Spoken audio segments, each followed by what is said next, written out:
and to the republic for which it stands, one nation, under God, indivisible, with liberty and justice for all.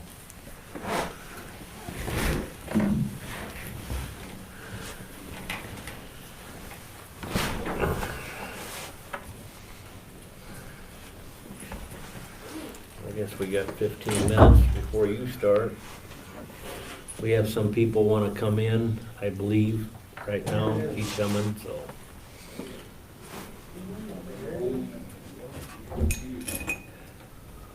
Hi, Mark. Hi, Gary. Are you at the land use there? Yeah, Yes. Are you? I'm Elizabeth Sanders. Okay. You can come on in. Have a seat. Okay, as, you guys read the minutes from last week? So moved. And seconded. All right, all in favor of approving the minutes from last week? Aye. Aye.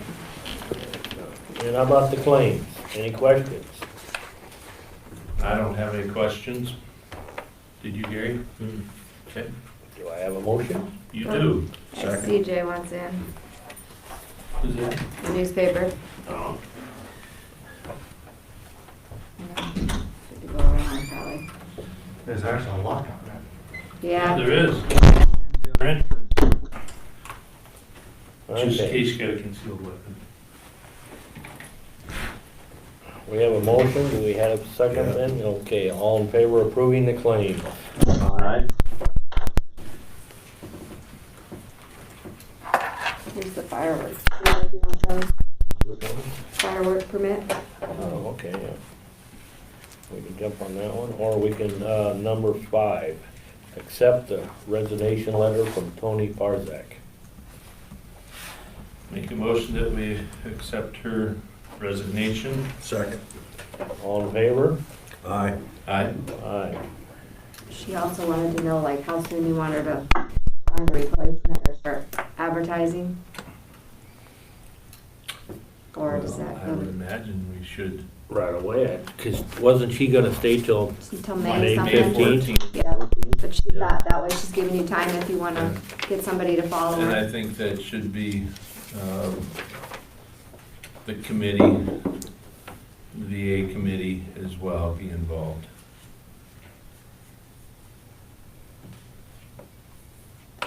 Okay, should we tell her that? Mhm. Okay. Do you want me to reach out to members of that committee? Would you please? Sure will. I'll just initial that, Tracy. You what? Initial that one for me. Okay. Letter or Yeah, envelope? the letter. All 3? Yes, please.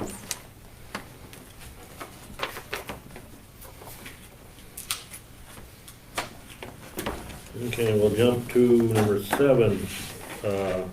Approve fireworks permit for Chuck Yedlick for them dates. So moved. And seconded. Does anybody want to look at the application and everything, or?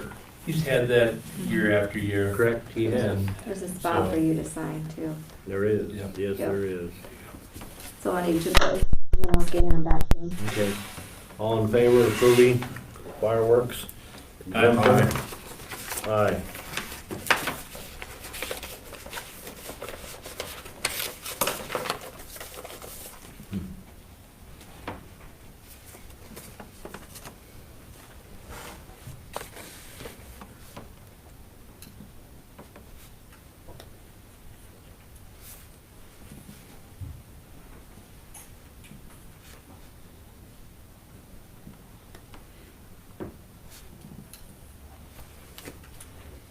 Any application here? No, What's that?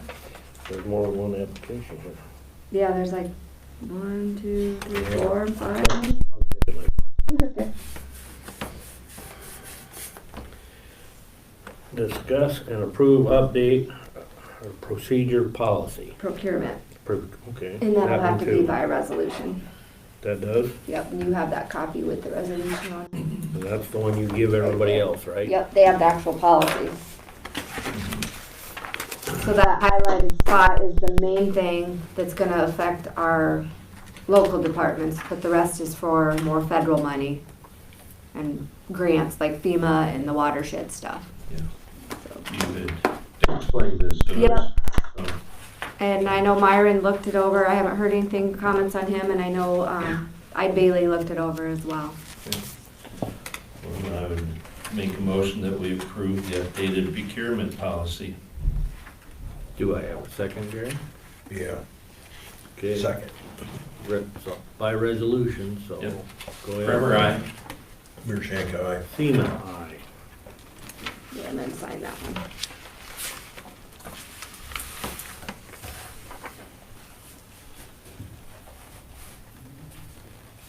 So we gotta redo this every year? No, we haven't done it since 16. This depends on the language that has to be in there. Federal awards and stuff.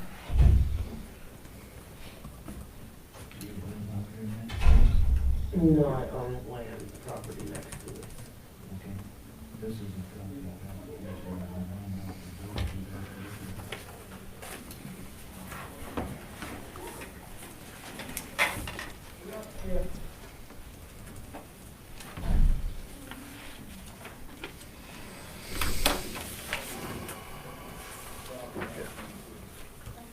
You've seen what I was signing.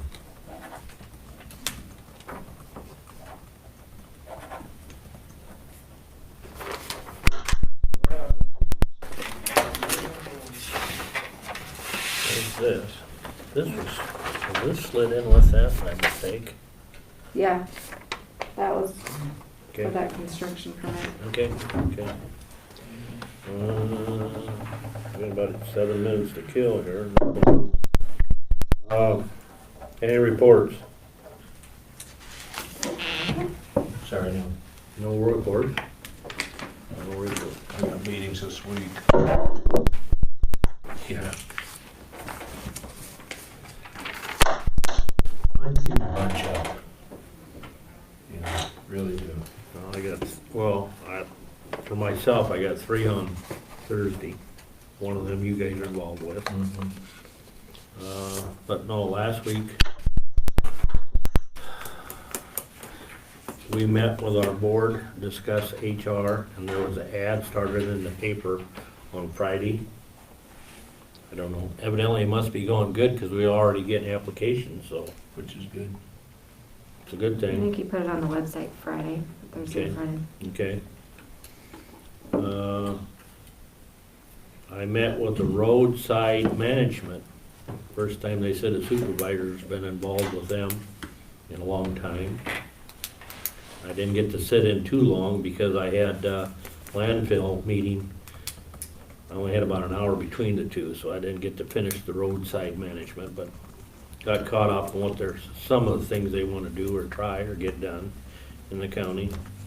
Landfill meeting, not much going on there, everything's quiet. Are they done getting tree debris? Yes. Everything's already ground in the county from the towns, and it's down there. Quite a file. Yeah. Oh, that was one thing I'm supposed to report, so the media catches news of this. They're gonna lower the tonnage fee for the residents starting July 1 from $50 to $46 a ton. That was voted and passed. So that'll be at the scale when you come down there. With the landfill scale? Yep, for the garbage. Construction materials will still stay at $60 a ton. But they decided to lower it $4. Okay. It'll help, It does. so that's it for me. We still got 5 minutes.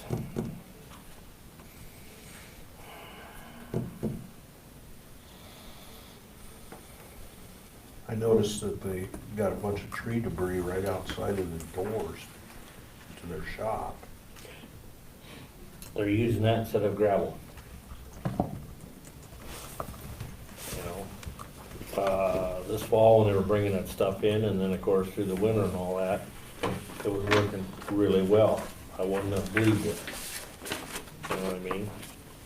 It was working good, but then when the frost started going out, then they had to go back to gravel.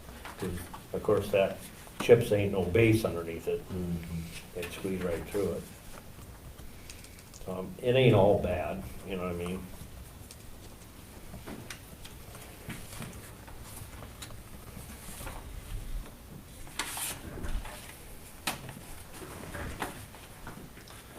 Somebody's right. We did have a security meeting, but we'll be going over that April 6th. Okay, Mm-hmm. so there's no sense me reporting on that. Okay.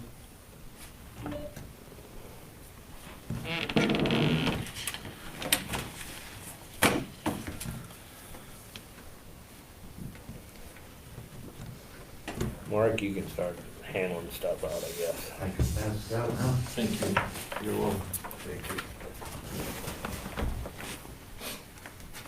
Thank you. You're welcome.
That's Tony right there. Okay. I'm just gonna tell her you accepted it. We accepted your letter. What's that? We accepted your letter. Oh, okay. We got that ready. I guess we talked about we should have the board, your board, involved in hiring. When I was hired, it was my board, and then there was one supervisor that sat in on the, also. Okay. I guess we should probably start as soon as possible. Mm-hmm. Still could have been 14, Mhm. that way they have enough time for training. and- Yep. Okay. Okay. All right, thank you much. Alrighty. Do I just get in touch with you then, Haley? Yep, we can do that, and then we'll get it on the website and stuff. Okay, all right, thank you. I'll try to look back and see if we had one from prior, Okay, what the job description looked like, I'll look and see. because you might need to tweak it too. That one. Thank you. Yep. Thanks, Tony. Yep, thanks. Okay, Mark. Ready? I've handed you an application for a change in land use that we've received from Matt and Tiffany Rawlings. Matt and Tiffany currently live in Cedar Rapids. What they'd like to do is change the use of 3 acres of land. It's located in the southwest to the southeast, section 2585 Niner, Benton Township. Just for perspective, it's approximately right here.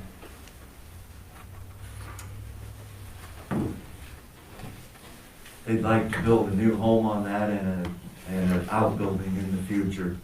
I've given you a map, an aerial basically, that shows you, one supplied by Matt, and then the other one that I made up there to show you off of our system, basically where they want to be there. They're purchasing 13 acres from Tiffany's mother, which is Carol Miller. And Carol's located at 6096 33rd Avenue Drive, Shellsburg. The site's on the east side, which you can see there by the aerial, east side of 33rd Avenue Drive, and it's just north of 61st Street Lane. This land that's under review has been pasture.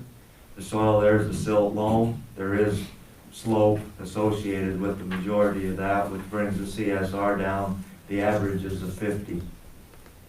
The existing home, or excuse me, yes, the home site that's there, Carol Miller's home, has an existing driveway, and it sits up, I'm not sure if you can, yeah, you can see it pretty much from the aerial there. It sits up, the curve comes around, and it starts going up a hill.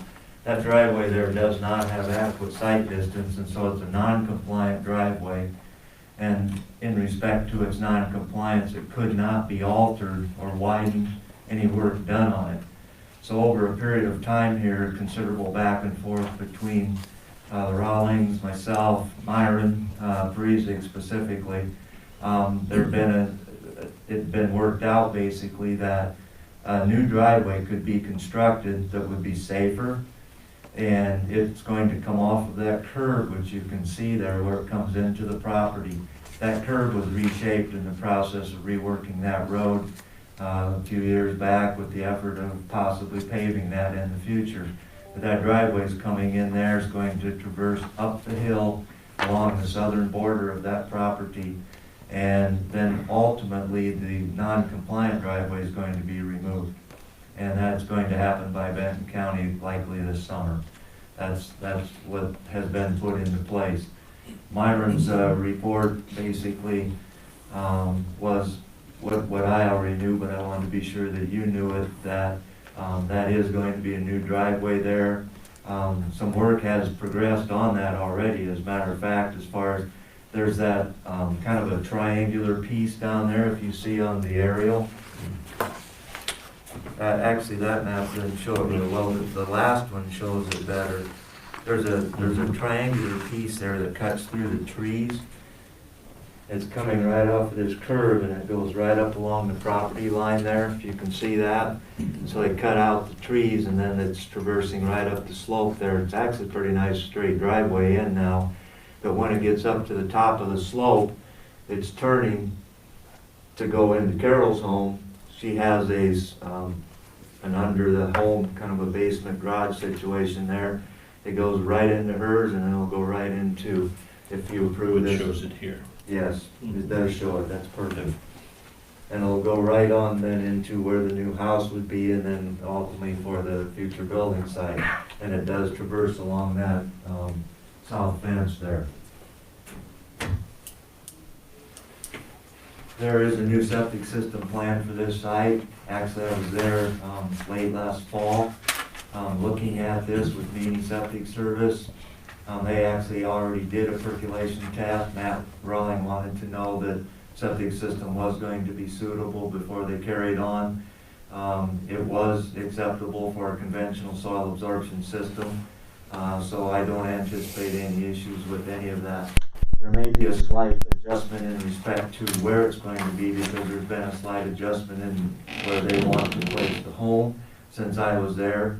But again, I don't see any problem with that. We may require an expansion of the percolation test area because of that, because it's going to move off of the original area somewhat. But again, there should be no issue with that. They also plan to drill their own water supply there. There is a well existing on the parcel. There's been cattle on this site in years past, and of course there's an existing home, but this new home, the plan is to have their own well and their own septic system. I see no issues. There's all kinds of area for separation distance, so no problems with that. As far as the surrounding land uses go, you guys probably are aware of that. There's lots of residences out in this area already. It's the type of topography that seems to lend itself fairly well for construction. Some are older, some are newer residences within a mile that have been done in the just past couple of years, as a matter of fact. Of course, there is pasture in the area. There's some land that's being used for some row crop, and there is timber forested land that's out in this particular area. We notified 10 adjacent property owners of this land use hearing. We obviously, of course, legally, we have to. We published this in the 3 official newspapers of Benton County. I did receive one response prior to today's hearing, and I know we do have an adjacent land. Is Vicky? No, I'm Elizabeth. I'm sorry. Elizabeth Sanders. Sanders, okay. Sorry. We have one here today. I did receive a phone call from Mary Young, who is an immediate adjacent property owner to the south, and she wanted to know if there were any setbacks in Benton County. And I told her that no, Benton County does not have setbacks. We don't have the building codes and the zoning regulations that some of the other counties around us have. But basically, that was the answer. We have no setback criteria. This driveway is coming up along the southern boundary. It's approximately 3 feet off of that boundary. Matt and I just looked at it yesterday, as a matter of fact. That is no code violation or anything of the sort. As for the plan and the ordinance, this is family land they want to build upon. I don't see any conflict with the ordinance or the comprehensive plan in respect to this site. That's all I have as far as organized. Any questions that you guys have? I Ed? do. Go ahead, Rick. Well, the photo of the driveway, and I know that Randy's been out there and checked it out, Yes. but I've got a little concern that this is just gonna come straight, if you will. Mm-hmm. And I'm wondering if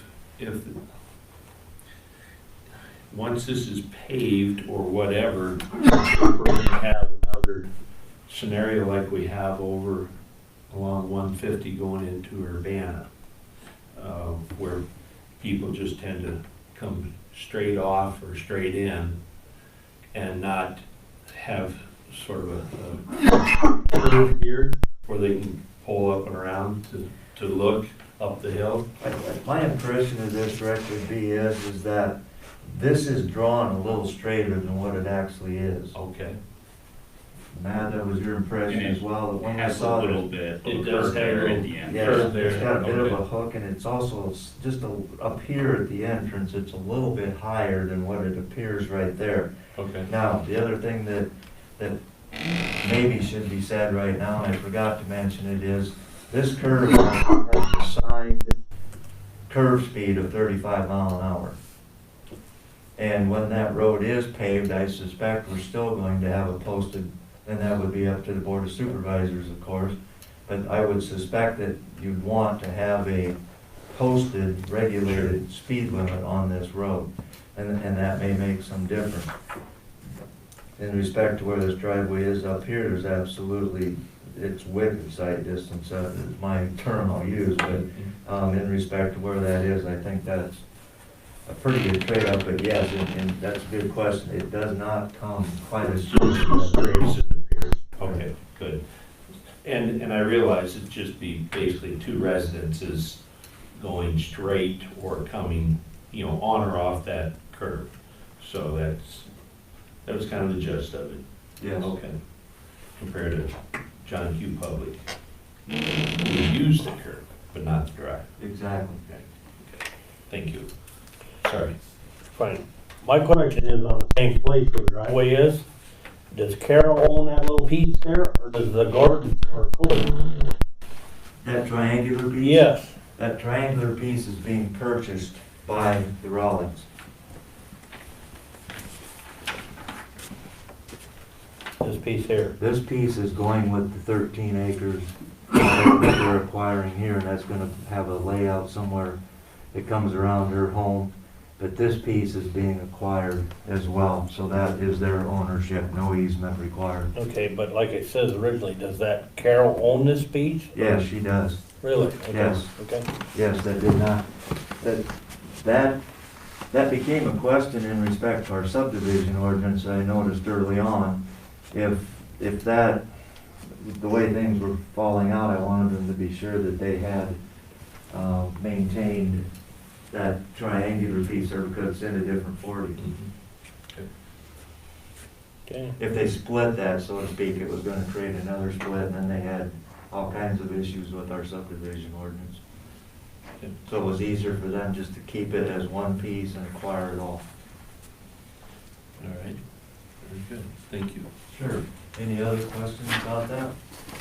I have Go a ahead. I have a question. I have this partnership over here at WSS, and I'm in the process of selling my third of that property as hunting ground. Okay. We're legally far enough away that there's no problems with shotguns or bows or anything like that being in this, you know, if somebody's hunting in this corner. I'm far enough away that we're not gonna have any issues there. The law, the way I understand it is that it's a 200-yard separation distance between the firing of a shotgun or a firearm in general and an inhabited residence. Okay, so I see this little, that's a far enough distance, correct? We're good right there? To be honest with you, I don't know what that actual distance is to that corner. I know that you were within 500 feet, so we notified you folks as owners of that property from this 3 acres, so it's gonna That's my concern. That would be where I would say, that because like I said, I'm working on, putting my section up for sale, and it's gonna go as a hunting ground. Mhm. And we don't own, you know, there's no set, like I own this square and Sminky owns this square and Wolfpool owns this. We just own it as a partnership. Yes, And so when I sell it as a hunting ground, you own, the person will be taking a third of that 80 altogether. okay. And I wanna make sure that there's enough, I don't want them to not be able to hunt this corner, you know what I mean, like, and they shouldn't be, you know, you have to stay within property lines, but when you're hunting, you shoot, you know, you do shoot I understand. across a property line I to understand. get, you know, and so that's where that's where my issue is. I wanna make sure that I can legally sell this as hunting ground and not have any problems with shot, because I'm not gonna say it can only be for bow, you can only buy it for bow, I'm gonna put it as hunting ground altogether. We just had this issue come up on a land use change that we had this past fall. And it was my understanding that we talked with, our conservation agent here locally. And my remembrance of that is that the owner of that land can hunt that land legally, even if they might be within a closer distance than 200 yards. Do you guys remember that at all? I don't have that right in front of me, that section of the law, but that was my understanding of that. There was That would be the only reason I would decline on, you know, like not go with it, because like I said, last year I offered it to the partners and neither one of the two wanted it, so I was gonna put it up on the actual market this year I see, as hunting ground. yeah. So that would be my only reason why I would deny it, is if I couldn't sell it as hunting and people couldn't hunt it with shotguns. Yeah. Exactly where we're talking, Mark. Yeah, Mark, we're talking the WSS partnership? Yes. Yes. Oh, you're way over 200. Well, that's the only problem, I see we have a group of trees which would stop bullet, you know what I mean? Right I down don't there. want to sell something and This have portion something of the happen. Okay. No, Me personally, I would feel responsible if I did not. This portion of land right here. you're over a quarter mile away. We're good. Yep, As long as, then I have no yep. objections to it. I know that ground around that area, so. Yeah, cause right on the other side is the public hunting for you Correct. guys right there, Yep. so. Yep. That was my only concern, that's why I came to David Yeah. for that concern right there. Well, nothing else, then I'd make a motion that we approve land use change for Matt and Tiffany Rolling. Second. Is this by resolution? No. Yeah? No? It is? No, I didn't think so. All right. All in favor? Aye. Kirby? Aye. Thank you, sir. Thank you. Thanks a lot, Tracy. Melinda, Hi. how are you? Good. If I keep just this map right here. Sure can. You want a copy? I didn't, I forgot to email it. Thank you very much. Sure. You're welcome. I did. Thank you. Okay.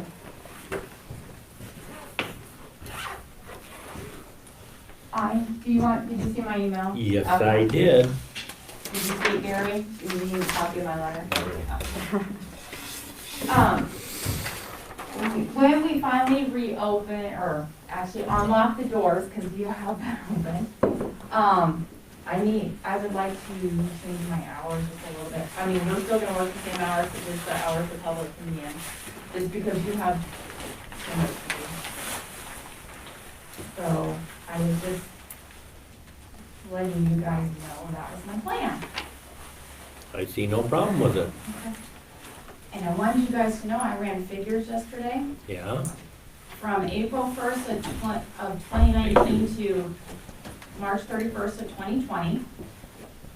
And then I ran it from April 1 of 2020 to now. We've already, for motor vehicle, we've already processed over $500,000 worth of stuff. So that's how busy we were in the last year, and we weren't even seeing just from the mail. Sure. So it's been a very, very busy year, and like I figured if we cut down the hours now, but then things improve and we get in a system where we can be back open at 8, it's easier to expand the hours versus shrink them back down at this time. Well, this also puts it in line with your driver's Yeah. license. Yep, and I did research other counties, and a lot of them are closing at 4 Mhm. around. There's a few that are 8 to 4:30, but then there's some that are 8:30 to 4, and some have less driver's license hours. So, just a suggestion, yeah, just throwing it out. Would it be better off to wait till 9 o'clock in the morning in case, cause I know, when you're helping a customer, say at 3:30 and you're not, yeah, it's 4 o'clock, you gotta go. You're gonna finish them up, I know you will. yeah, we will finish them. Anybody that's in line at 4 will get processed that day. So that's my question, that, you're gonna finish them up, and then that's gonna cut into your finishing everything up at the end of the day, so would it be better off to have an hour in the morning? It would be great, I just don't know if people that would work out great. Well, I'm just throwing it out, it's your department. I like the idea that it's in line with the driver's license department. It keeps things simple. I think 8:30 will be okay. Because right now, that's kind of what we shoot for every day, and for the most part, we're making it, except Mondays are really bad. The internet renewals and payments have ballooned. These people are utilizing it, which is awesome, but we have quite a bit to process there, and right now, we're having problems importing taxes from yesterday, but Tyler's. I'm gonna put you on speaker because Ron's not in Yeah, here yet. yeah. I printed it off. From the internet. We have 4 million out there that we can't get uploaded, so. Can you hear me? Yep, can you hear me? Yep. All right, On that, Ron. but everything else is going good, so. Okay, I don't think there's any. Just action wait, that we Melinda's need to still take, talking. so- But I appreciate Yeah, it. but we'll get it out on their website, our Facebook page. Ben said he'll get it changed on our areas, and I'll try and see if Benton today or even Mona. You'll probably put a posting Yeah. internally as well. Yeah, There's CJ. Tell CJ. Oh, CJ, well, hi. So what are the changes in hours? I'll just give you a copy. Can I give him a copy? I'll of just that? hand you mine. That's fine. It says what it's gonna be. This will go in the paper. Yeah. packaged. Yep. Yep, you can, that would be great. All right, Thank you. thanks, guys.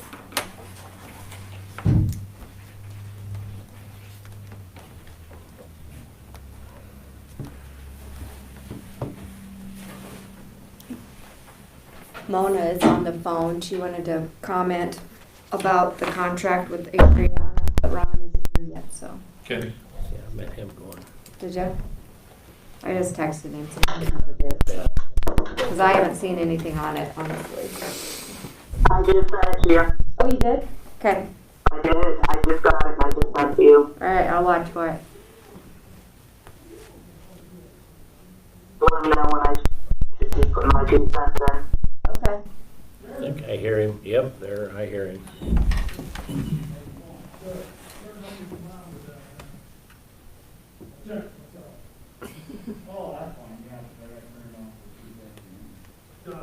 Thank you.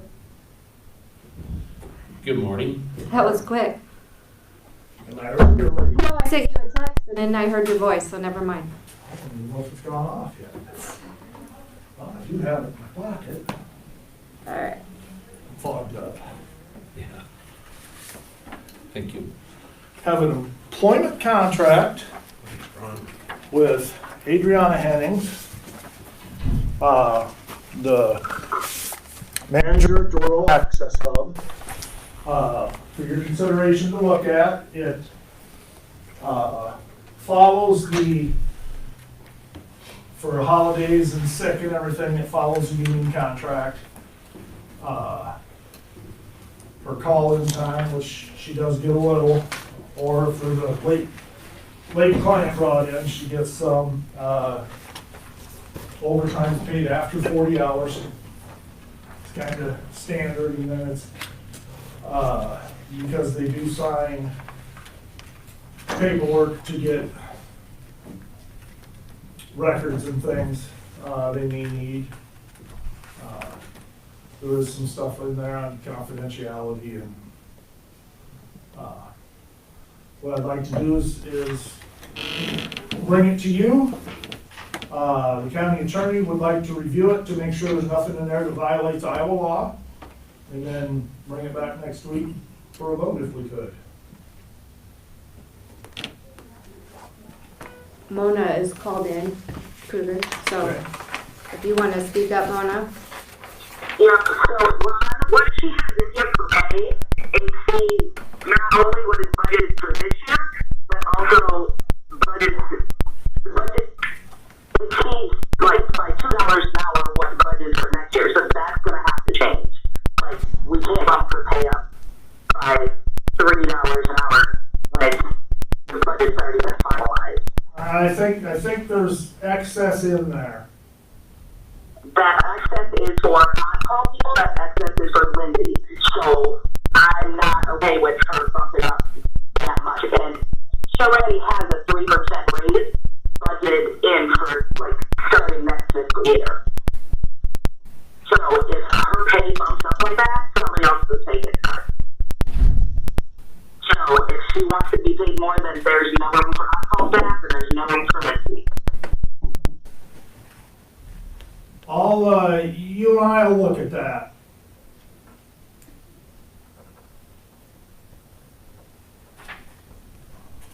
So We'll sit down and look at that. From what I saw of the budget, I don't believe that's true, but perhaps the numbers got changed. I was gonna say, yeah, because I know I did the budget, and I got the numbers literally in front of me right now Okay, for exactly what it was gonna cost. well, we will have to look at that. But,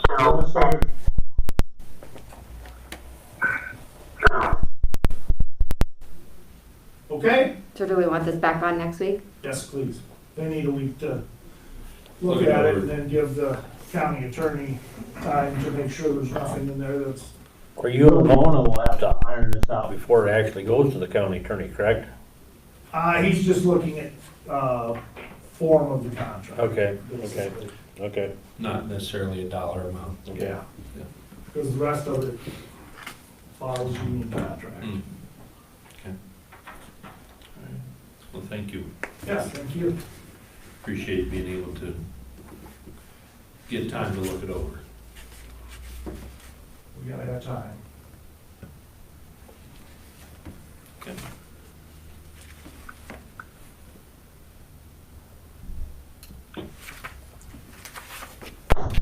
That's it. Hold on.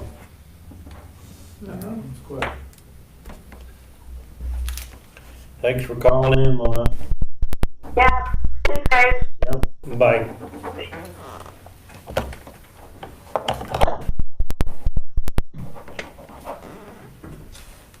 You pen?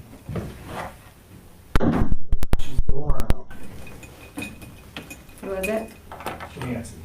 Oh, yeah, we locked that because we had people coming in that way. Is that working? Sure will. I want her here for the insurance. Yes.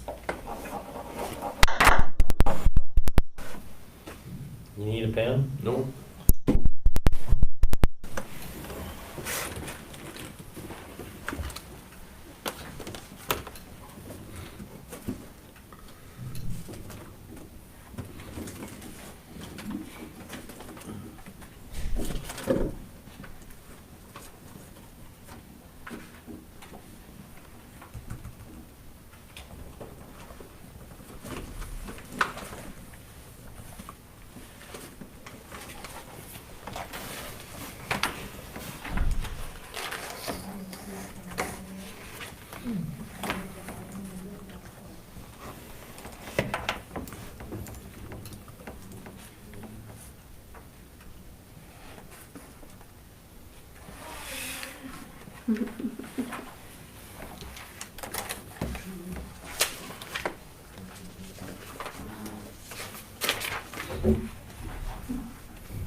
Good morning. You're a little slow at reading signs.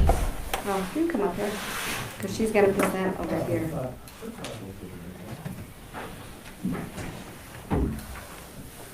Hi, Ben. Hi. Ben's gonna set up Katie with the Zoom.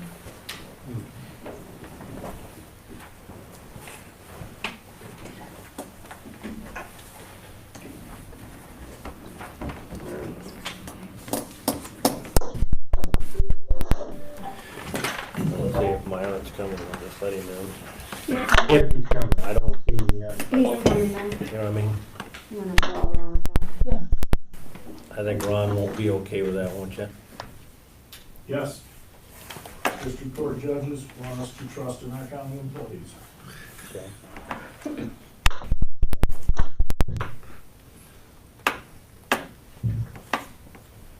They made that very clear several years ago. Okay, We need to trust in our county employees. okay. Even Nancy. Ben, Katie, you must be trying to get in there already. She's already in there. Oh, okay.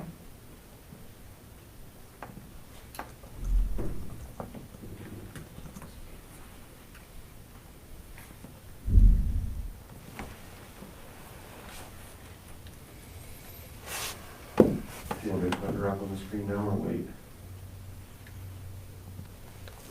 Oh, you can. We're waiting for Myron. He's just got a quick resolution.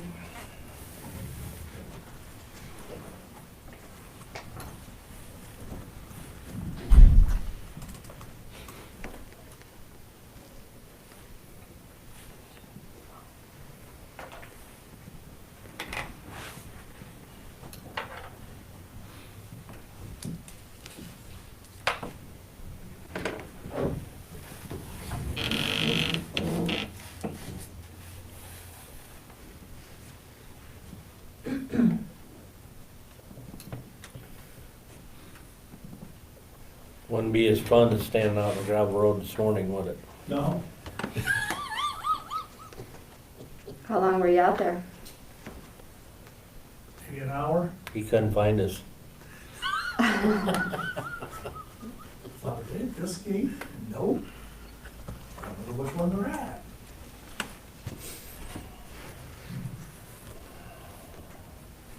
I did not know where there was access back around that corner.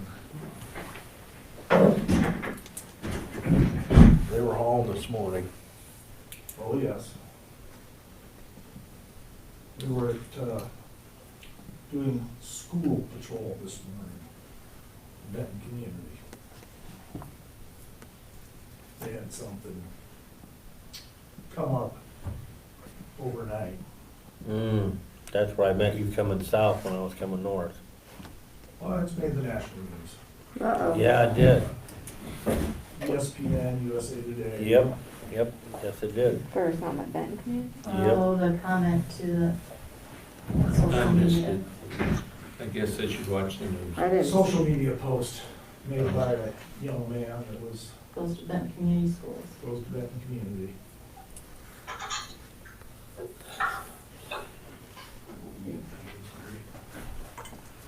That doesn't look like Katie. She's up there. She's in, Oh, she's up above? yep. Ryan was the one that was here last time. I gave you guys that packet. Can you split the screen, Dan? You mean the thick one, the book? Mm-hmm. Mhm. I got it. Okay.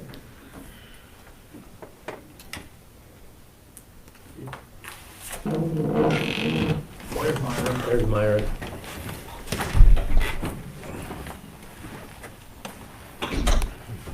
You don't need to sign it. Oh, we're just coming in that way. No, it's locked. Oh. Here's the deadbolt. But you had a firearm. Yeah.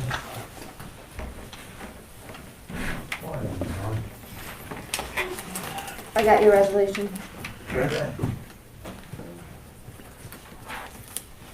Is this your item Yep. currently?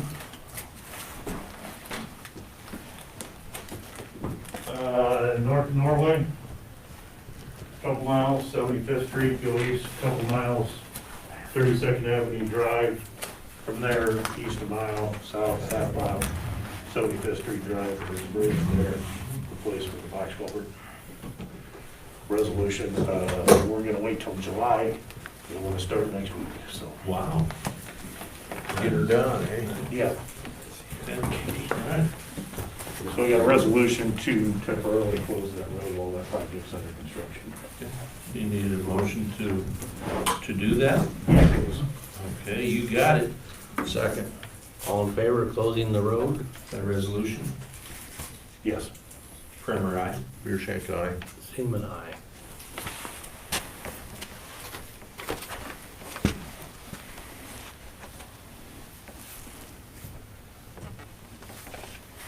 There are two. Yes, there is. Right.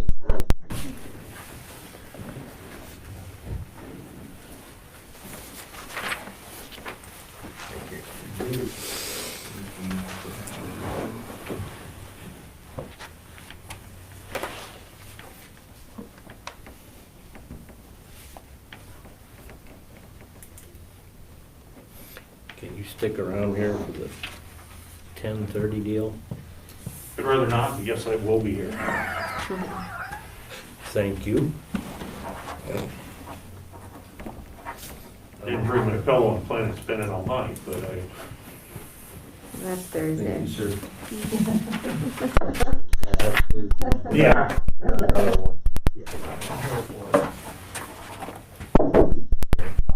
Initially.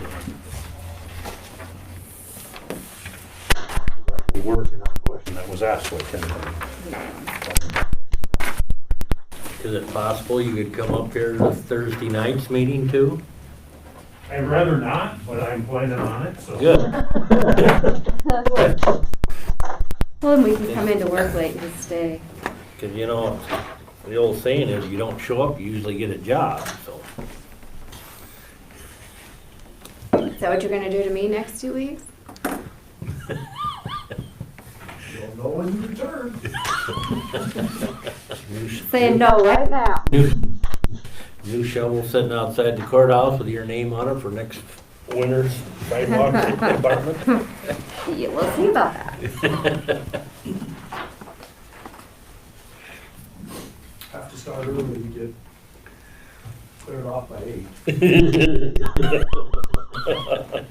Yep. I'd start in July. I'll sweet talk Justin, he'll help me out.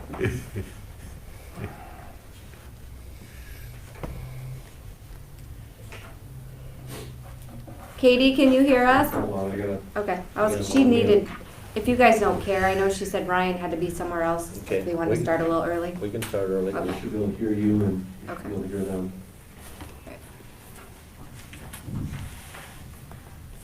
Can you hear us now? I can hear you, yes. Perfect. Thank you, Katie. So how, there's a little bit of an echo when I'm talking. I'm hearing myself back, but if I just have to work through that, that's fine.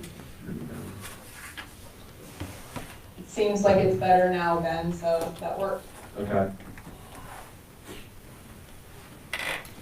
All right, are we ready to begin? Yes. Okay, so I'll start by introducing myself. My name's Katie Schmidt. It's nice to see everyone.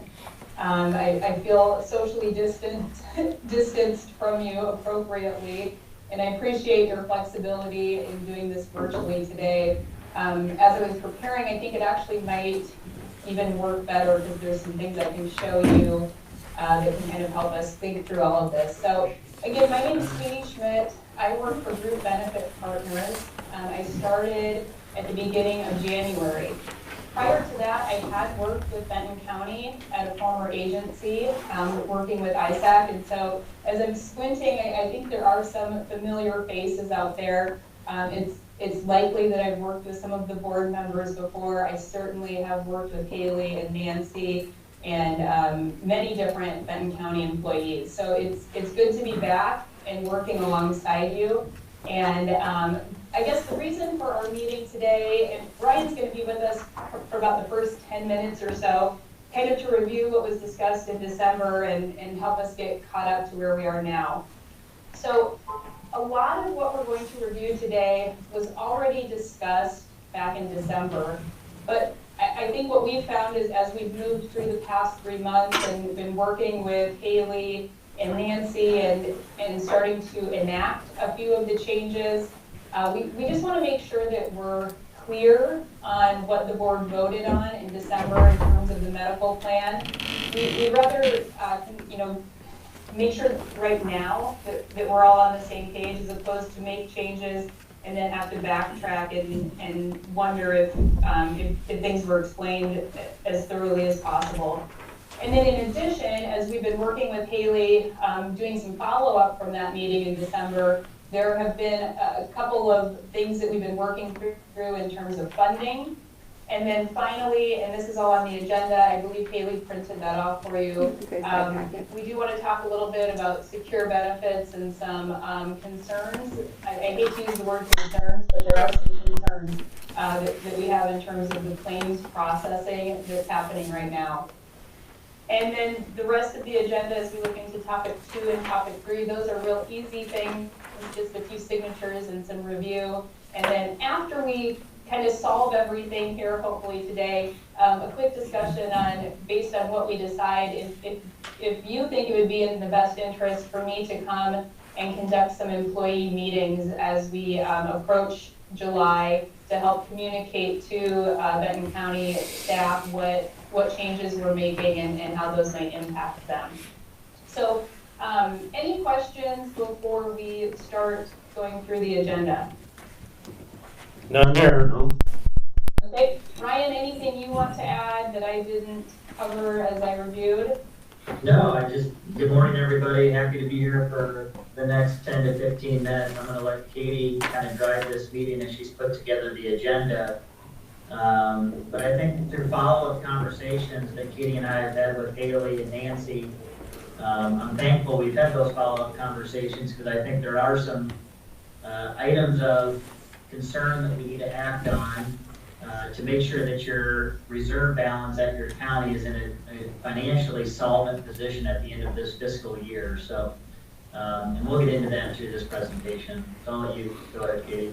Okay, so to review, and this should all be kind of pretty much in line in the packet that I put together. I can also share my screen so that so everyone can make sure that they're looking at the right thing. So I'll go ahead and just pause briefly so that I can do that. So what you should see next, and hopefully you can see a spreadsheet there with 3 columns. And again, this was voted on back in December, but want to make sure before we sign that renewal paperwork that it's clear and confirmed that the board wants to move from the current ISAP Plan 11E to the new option, ISAC Plan 17. And I know that Ryan already went over this already, so I'm not going to dwell on it for too long, but I want to point out the major difference here between the plans, because if you look at them side by side, they look identical. And in terms of the benefit, they really are identical. The change between the two plans is in the provider network. So if you notice between Wellmark Plan 11E in the center, on the left-hand side of that center column, it says Alliance Select. That's Wellmark's PPO network. And this would be moving to the Blue Choice network, which is, it's kind of a hybrid. And what it does is it follows the Iowa HMO in terms of the in-state network. And so, just huge coverage in the state of Iowa. And so for where Benton County is located, and when you do some provider reports and see where Benton County employees and members in general are getting services, it really is something that works well for locations pretty centrally located with your proximity to Cedar Rapids, University of Iowa hospitals and clinics. And so what it does is it, all of the Iowa HMO is considered in-network. And how it's different than an HMO does not pay out-of-network benefits. So it's very limiting to anyone who seeks coverage or seeks service with a provider outside of the HMO network. Blue Choice is a little bit different in that it still has non-network benefits, but they pay at a different level than the in-network, than the Alliance Select would. So if you look at that right-hand column on the far right, non-network would be those out-of-state providers or any Iowa providers who are not contracted with the Blue Choice network. And so when we presented this, I wasn't at that meeting, but Ryan provided some disruption reports where we found that the overall disruption in terms of how many providers this would impact is about 4%. And so there are some people that are going to be impacted by this, but the savings are what was on that initial spreadsheet. So it looked like the renewal was about a 12.5% increase. And by moving to the Blue Choice Plan 17, that reduced the county's increase to about 3.85%. Yeah. Go ahead, Ryan. Yeah, so I think it's important to note that 4% disruption in the state of Iowa, that is primarily going to be chiropractors, and that's what we talked about when I was there in December. So employees will lose chiropractors that are considered an in-network provider today that will process under the non-network benefit level. So they're still going to have coverage. If their chiropractor is a PPO provider today, they still have coverage. However, under the non-network benefit level, you will see that the 20% coinsurance deductible waive benefit provision is now 40% after your deductible is met. So if employees go to a chiropractor that is not a part of the Iowa HMO or that Blue Choice network, they will pay 100% of that cost that's negotiated with Walmart. Today, they're paying roughly, if we think a chiropractor's adjusted allowed amount is roughly between $40 and $50 per visit for a basic adjustment. 20% of that is between $8 and $10. The employee will be paying that 100% of that negotiated cost, or roughly $50, if their provider is not in the Blue Choice network. Remember, though, that our TPA secure benefits, which we're going to talk about later in this conversation, they're still able to capture that data for non-network providers. So employees can still get credit towards their $500 deductible and $1,000 out-of-pocket maximum, even if they seek coverage to a non-contracted provider under the Blue Choice network. So that's very important to note, and that's what we discussed in December. We've done a lot of talking. What questions can we help answer as we talk about this potential option?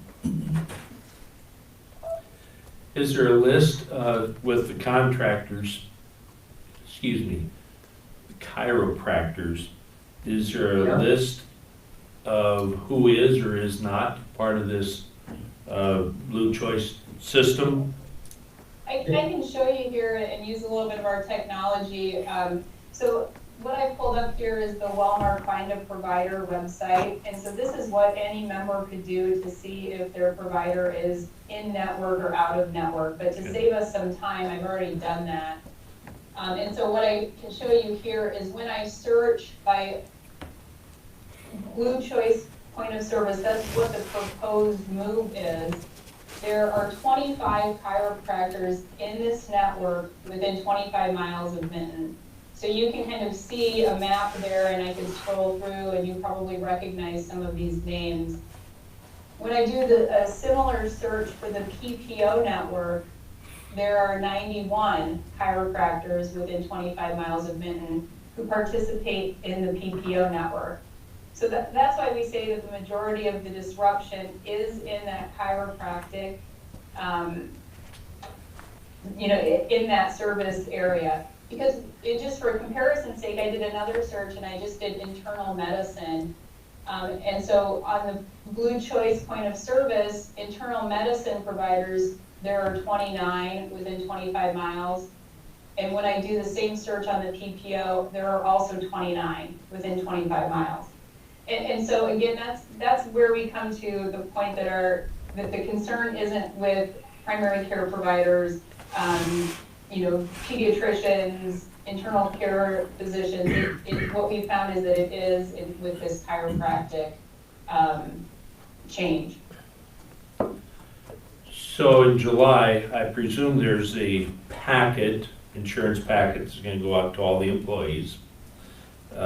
Could this list be included with that? Rather than rely on them to go and look it up? Yeah, Walmart's not gonna do that in insurance packet, but if we were able to come on site and do educational meetings, we could certainly provide some lists for employees to have. That'd be very easy to do. Well, you could provide the list separately from the packet too, couldn't you? Even without meetings. Yeah, Walmart's just not going to include that in their packet. I That's get not it. gonna be- Yeah, I get that, but that's something that could be handed out to the employees.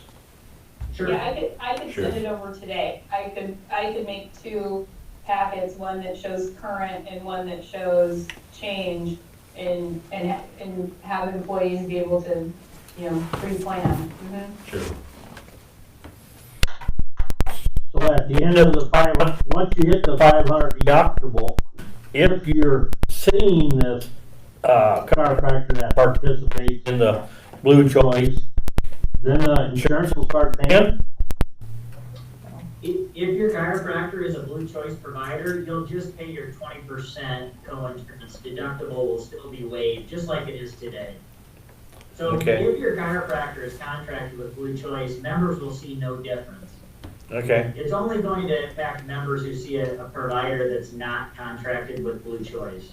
Got it. But they'll still have coverage, and that's the important thing to consider. We have moved 2 other counties to Blue Choice with, I would say, very little disruption. A few employees, their chiropractor was not in the Blue Choice network, and so they did have to pay 100% of that cost, and they were left with 2 options. They could either pay the 100%, or they could try to find another chiropractor that is a Blue Choice provider, which we have Blue Choice providers in your community. But I think your question was, after they hit their deductible, is it covered by insurance from that point on? 40% after. If it's out of network, Ryan, so if they're going to a PPO provider, does deductible and out-of-pocket max still apply? Yep, so if you're seeking a provider that's not contracted with Blue Choice, everything will accumulate towards your $500 deductible with secure benefits. After the $500, members will pay 20% co-insurance until they've spent $1,000. So that plan will still act as it does today. They're just gonna pay 100% of the cost up till $500 instead of paying 20%. That's the major difference. Okay. Understood. Yeah, good question. And that's what the employees are questioning, so. Mm-hmm. For And then the employees other that thing I are, wanted to bring up, and I apologize if there are questions at any point, stop us, but. Myron has a there's- question, there's Katie. one, We do. Katie, can you hear me? Myron Prazak, Benton County Engineer. Yep. Many employees participate in flex medical spending and look at the deductible, or maybe their anticipated out-of-pocket costs. If they did not, say, anticipate spending the deductible or the out-of-pocket maximum for medical expenses and are a frequent chiropractor visitor and end up wanting to stay with a chiropractor that may be just on the PPO list, is there an option, since the flex spending needs to be done in November of the preceding year, that can be reopened for those employees during this calendar year, or with a potential change in July, the 6 months remaining in calendar year 21, they would be unable to utilize their flex spending because of potentially additional expenses that weren't planned and they weren't able to utilize pre-tax flex spending? Yeah, so that's a great question.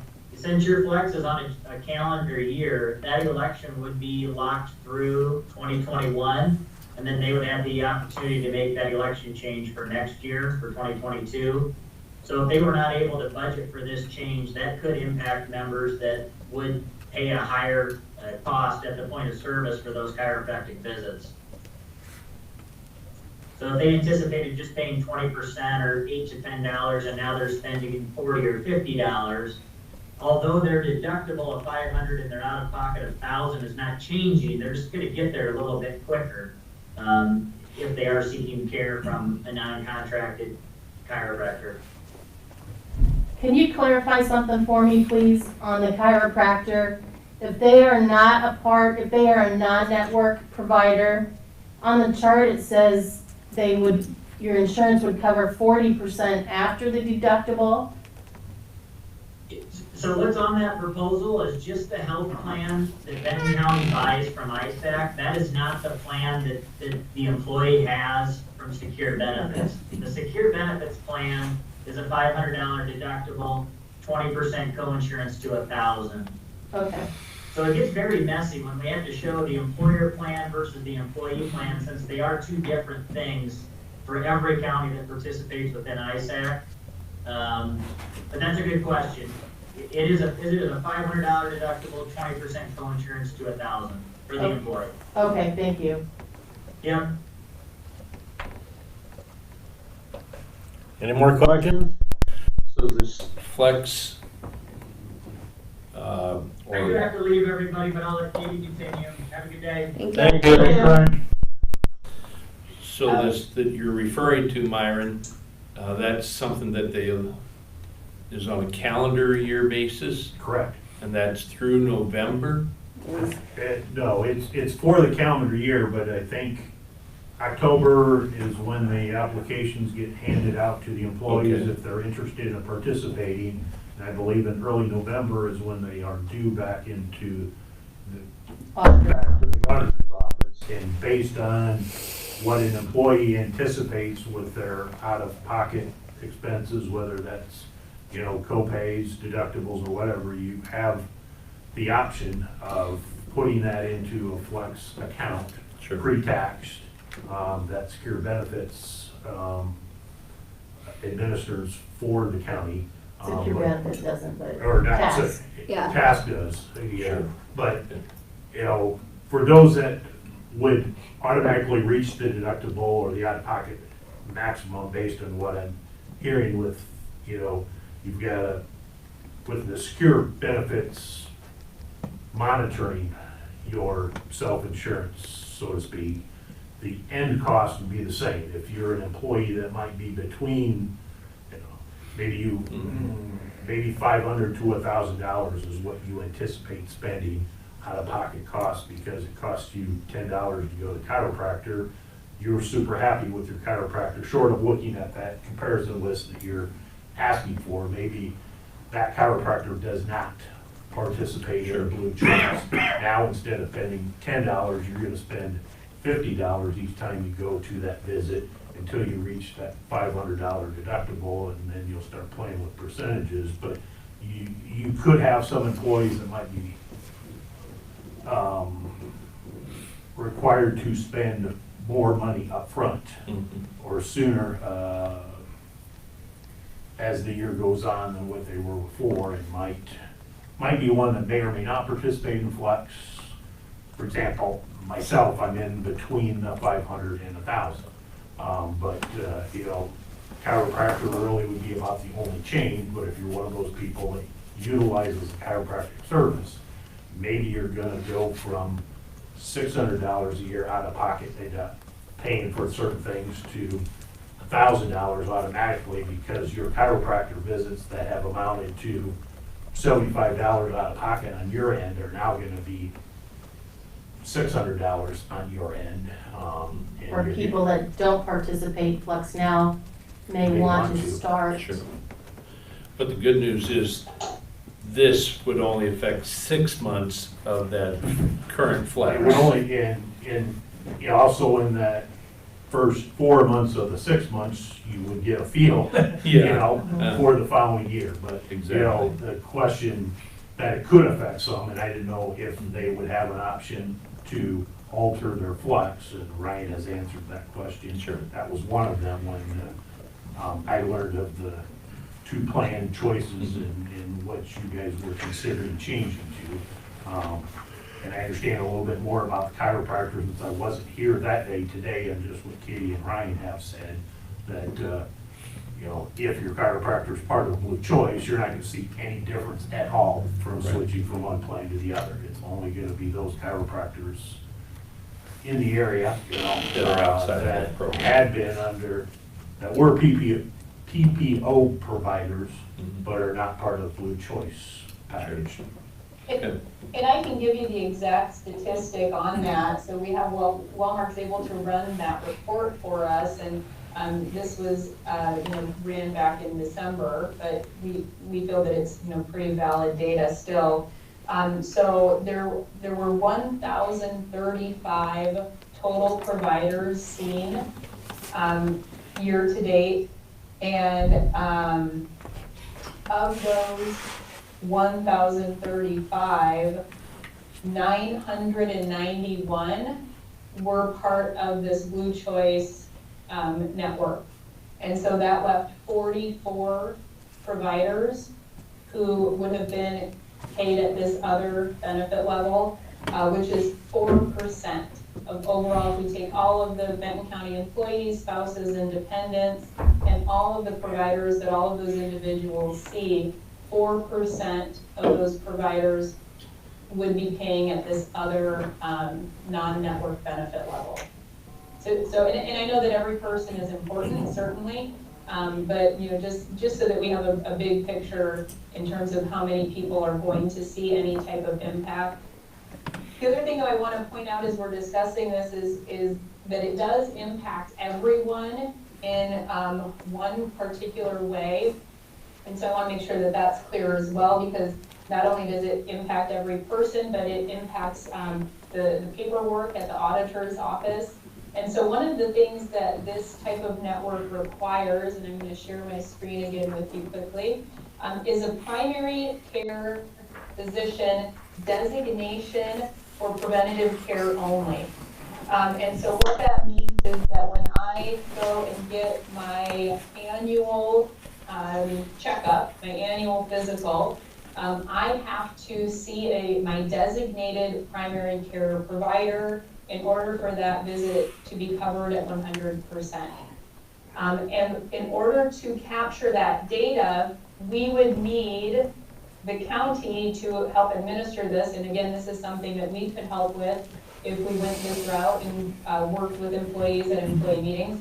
Just like we collect an election form typically from all employees, indicating if they want to maintain or change their benefits, this is a form that could come alongside that. And what it is this part would be filled out by me. The employee would fill out their data, And then anyone who's covered under their plan, they would need to designate their primary care physician and provide the provider number and a little bit of additional detail within there. And that stuff is all real easy to find. I'm not going to insinuate that, this isn't, something else that has to be done. It certainly is some paperwork. But, these are the reasons that we're seeing the lower rates, is just that Wellmark's mitigating the cost, and so that's being reflected to what the county would pay. And I can show you again real quickly here how I would do that if I were a participant. It is fairly easy. I would search on Wellmark's website. I gotta figure out how my mouse gets all the way over to where I want it to go. There we go. I would search on Wellmark's website and I would find a provider, and it logged me out, sorry. Is it 52349? Yeah. Yes.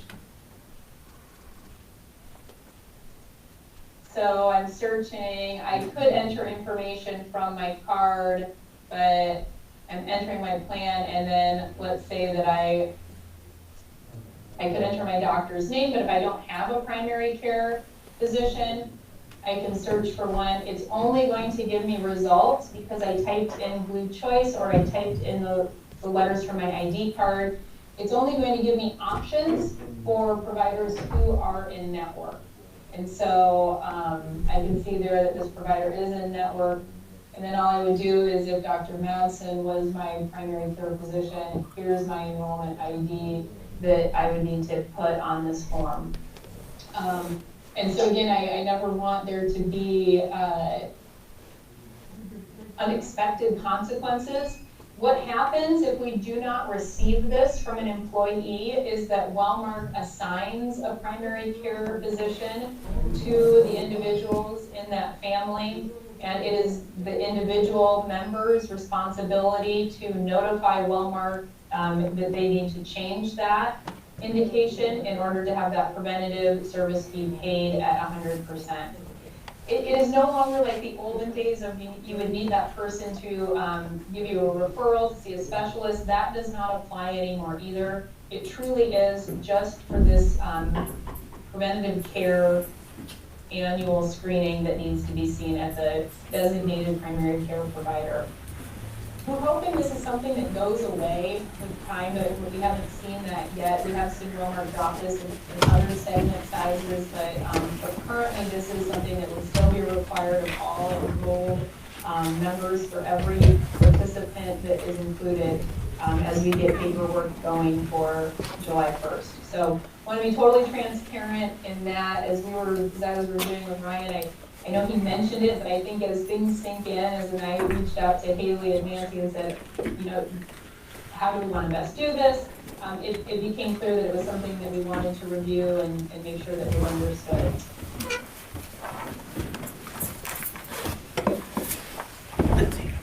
With this personal doctor selection form, Katie, if you have family coverage, young kids that maybe see a pediatrician type practice, and the parents are seeing some other group provider, how is that form going to be impacted with? Does that change anything, or with the Affordable Care Act and participating at whatever the term is, but with kid coverages, so to speak? Is that all covered at 100% anyway? I'm thinking more or less with families, if you have two different providers that cover, or more than one provider that are used frequently, I guess, for medical issues.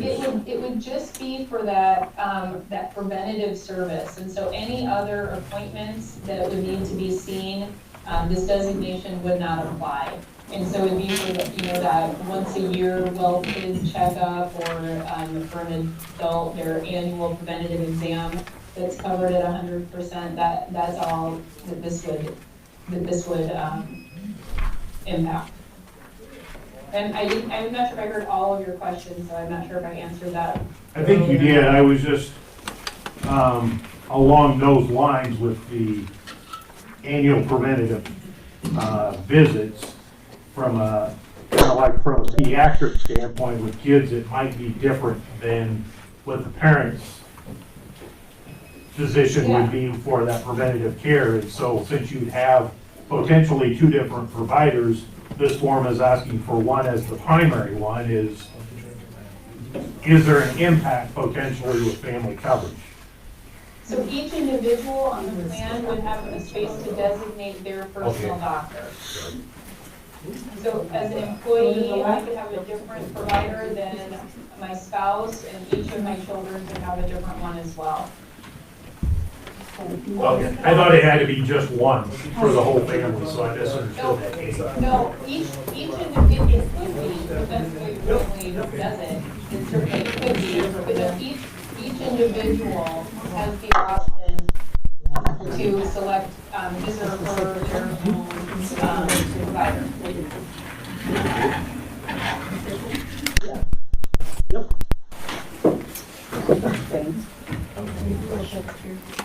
And again, like Ryan said, you know, it is a big deal because it's changed, and there are going to be individuals who are going to be impacted, and there are going to be, you know, some additional housekeeping things that we need to do, and so we want to be clear that we also see the cost savings in this, and we also know the counties that we've worked with who have been on it now for a year, and we haven't seen concerns, we haven't had, and that doesn't mean we haven't been, but we haven't, this is still something that we are recommending. We do think it's a good option, because we haven't seen, major disruption for families. We haven't seen, the chiropractor issue is the biggest issue. But, you know, the county that went with it decided that it was worth the cost savings, in order to be able to pass that along to employees, or however, you know, to do whatever they needed to do with their budget, and it's worked. So, you know, we're never here to tell you what to do. Truly, our intention is to say, here are options, and here are some pros and potential pitfalls with those options, and then help you, you know, think through what's best for your county. Because just because it has worked elsewhere, you know, we can't make any guarantees, but we can just help answer things to the best of our ability.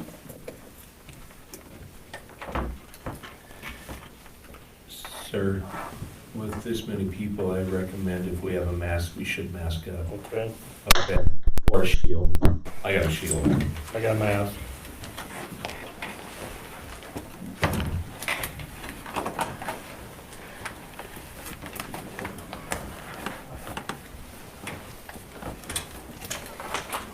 I don't have any questions regarding this. I will state that, you know, when we went with this Plan 17, one of the things we looked at was the 3.85% increase in the premium rather than 12.56. And we, if I recall, we left the contribution from the employee for single or for family, we left it as it was last year's, correct? Correct. Rather than increasing, whether it be that 3.85 or 12.56. Okay. So, I mean, it's going to affect some people, obviously, but, you know, if we would have stayed with the plan and gone up almost 13%, that would have been a big impact. And it would have definitely lowered our reserves, if I'm correct. Well, Katie, if you send out, along with a separate packet, of the chiropractors that do participate in the blue choice, that will help the employees.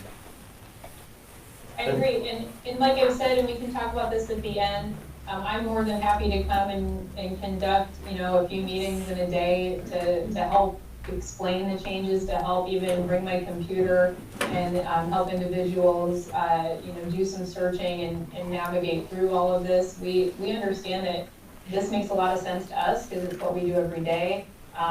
But, you know, I had another life before insurance, and I remember those meetings, and it didn't make sense to me until I needed it. And so, you know, we're happy to do whatever we can to help Haley and Nancy and everyone in their office, as well as the employees in general, to make this as easy as possible. But Okay. right away, I can send those two reports so that there's a quick comparison, for people to easily see how that's going to impact them. I do highly recommend having Katie come, especially with getting a new HR director. Okay. And when we do our county employee meeting, I'll probably let you know, and maybe we can schedule it at the same time. It's kind of when we go and we incentivize the wellness program and other things too. Because that's when a Absolutely. lot of the employees will be there all at once. So, Yeah, I would look forward to it. okay. How soon do you need the renewal paperwork then for them to actually? We're trying to get everything in by the end of March. So soon. And really, because what starts happening is we want to plan for those employee meetings. I want to be able to put together handbooks for employees, a presentation to share, election forms. And so there is, quite a bit of work that needs to be done on my end after decisions are made. I'm able to get some of that, accomplished up front, but we're hoping by the end of March to have all decisions be final. Okay. Well, and you guys did make the motion. If you want to stay with that same plan, I guess we can go ahead and sign the paperwork. So Okay. if you don't change what you did back in No. December. We just wanted more of a Yep. clarification on the chiropractors. Yep. The percentage difference shown on the sheet is just the Walmart change, Katie? Aren't you I couldn't recommending? hear that, I'm sorry. The percentage change on the sheet, the 12.56 and the 3.85, is that just the Wellmark's portion increase? In either case, are you not also recommending that the county increase their reserve fund based on where it's at, that really wouldn't have mattered to them which plan they chose, that reserve fund has gotten below a comfortable level that it needs to be increased? That's correct, and that's exactly where we're moving next, and that, that would be an even bigger concern. Not saying that you couldn't go back to Plan 11E, but I know that the figuring that Haley and I have done in terms of the reserve balance has been based on those Plan 17 rates, which are, the increase is lower than Plan 11E. So if we were to go back to 11E and we have that 12% increase, and then we need to discuss, continuing to build the reserve, that would have some implications in terms of what Haley has done, thinking about budgets as well, because all the math that we've done so far has been based on those Plan 17 premiums. But that is just the Wellmark rate. That's what you're paying for the base plan. And I asked that mainly, I'm not sure, when I asked a question to you board members a couple months ago, whether, when I seen the proposed increase, there was a proposed increase for the reserve fund also. And so, just to solely talk about these percentages, there's still, it wouldn't be the percentage of the county's premium increase. It would be just the health insurance portion.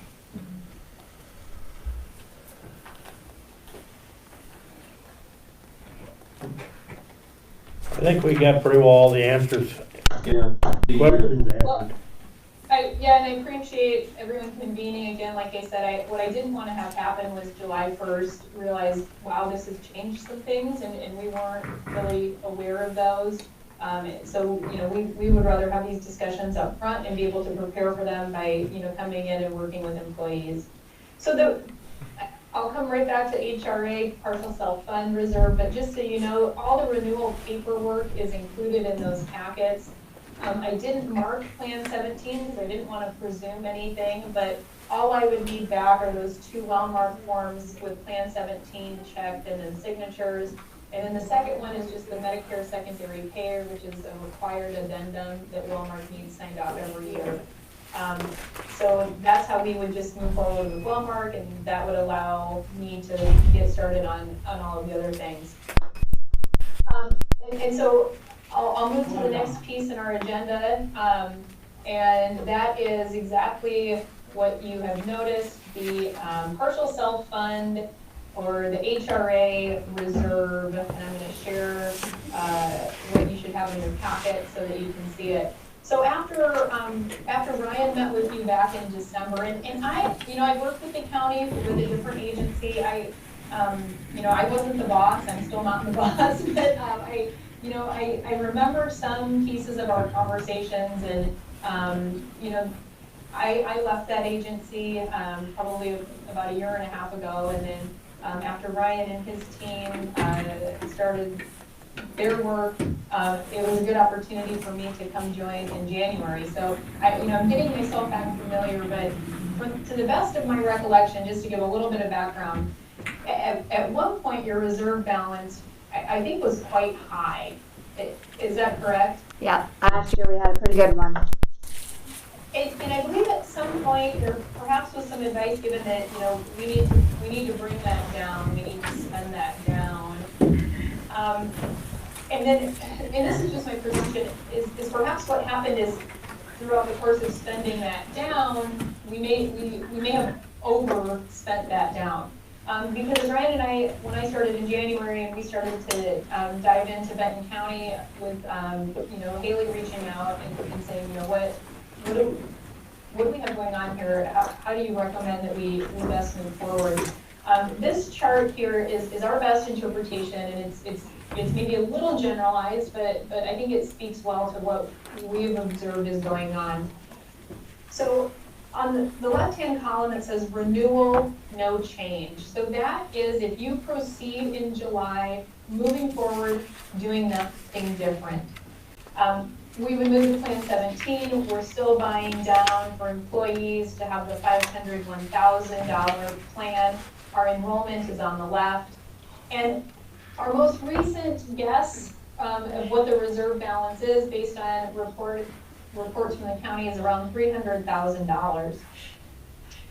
That's a good balance. However, nothing is being put into it. And so that $300,000 is continuing to dwindle. Benton County is paying approximately $250,000 in HRA claims per year. And so as we look down, we can see what we collect as a premium, and that would be the premium for Plan 17, as was reported in the last spreadsheet. And then add to that $250,000 of claims, approximately $6,000 in administration, and we can see that by the end of the next plan year, the reserve would be all the way down to $35,000, which is a major concern. By doing the partial self-fund, the county has a maximum liability of over $1 million. And that means that if every single person on the medical plan were to max out the plan, the county would have to pay $1 million in partial self-fund claims. We've never seen that happen. We've never seen it go above about 35% utilization. However, to have only $35,000 in the reserve balance is not sustainable. There's going to become a point where we don't have money to pay claims. And so we worked closely with Haley and Nancy, and they've done a lot of great work in their office with, really working with all the nuances of all the different dollars. And we tried to simplify this as much as possible to show two examples here. The one in the middle, go ahead. I don't think anybody said anything. Oh, Go ahead. The one in the middle shows if we were to fund that reserve at 15%, which would be, it's just a ballpark figure. And what would happen there is we begin again with the $300,000 in reserve, and what we would be funding at 15% would be pretty much just enough to pay the claims that we're anticipating. We've been at that $250,000 for a couple of years now, so we feel pretty good about that. So that would maintain the reserve fund, it would bring it down a little bit, but it would maintain it, and at the end of the year, there'd be about $275,000. The far right-hand illustration would be saying, okay, if we want to not only maintain what we currently have, but try to build a little bit, then that would be increasing it to a 20%. And so you can see there at the bottom that at the end of that plan year, then the reserve would have $357,000 in it. What we've done in those middle columns is just give what would be the funded premiums for each scenario. So on the far left is what is current with Plan 17. That's what you're paying for the health plan. No additional money going in to pay claims. And then the 15 and 20% would be what the county could use for premiums. And I know this is really difficult when it's after the fact and when budgets have been set.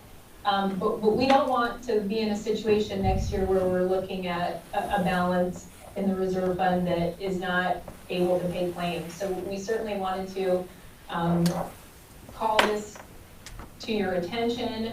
And again, I know that Haley has done some things internally, and so I don't want to speak on her behalf. Again, it's never our intent to tell the county what to do with their money or how to create their budgets. That's not our role.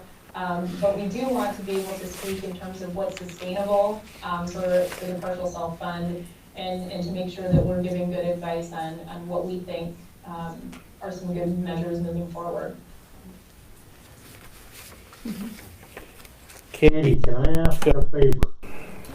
Are you Yes. busy here the next hour or so? We have a room full of people and a time item that was supposed to start at 10:30. Can we Yeah. put you on hold and continue on, and then we'll come back to you? Instead of having all, Absolutely. Yeah, no, that'd be okay, fine. would that work? Absolutely, yeah. Do you know about what time, or I can just, I'll have my email on, or I can also send Haley my cell phone number if you guys just want to get in touch with me. I'm here in the office We can put her on speaker for the too. rest of the Yeah, we morning. Put you on speakerphone on the phone. Yep, just email me your cell phone and I'll get you called on the supervisor's line and we'll put you on speaker for the remainder, okay? Thank you very much. Thanks, Katie. All right, absolutely. We'll talk to you soon. Sorry about that, folks.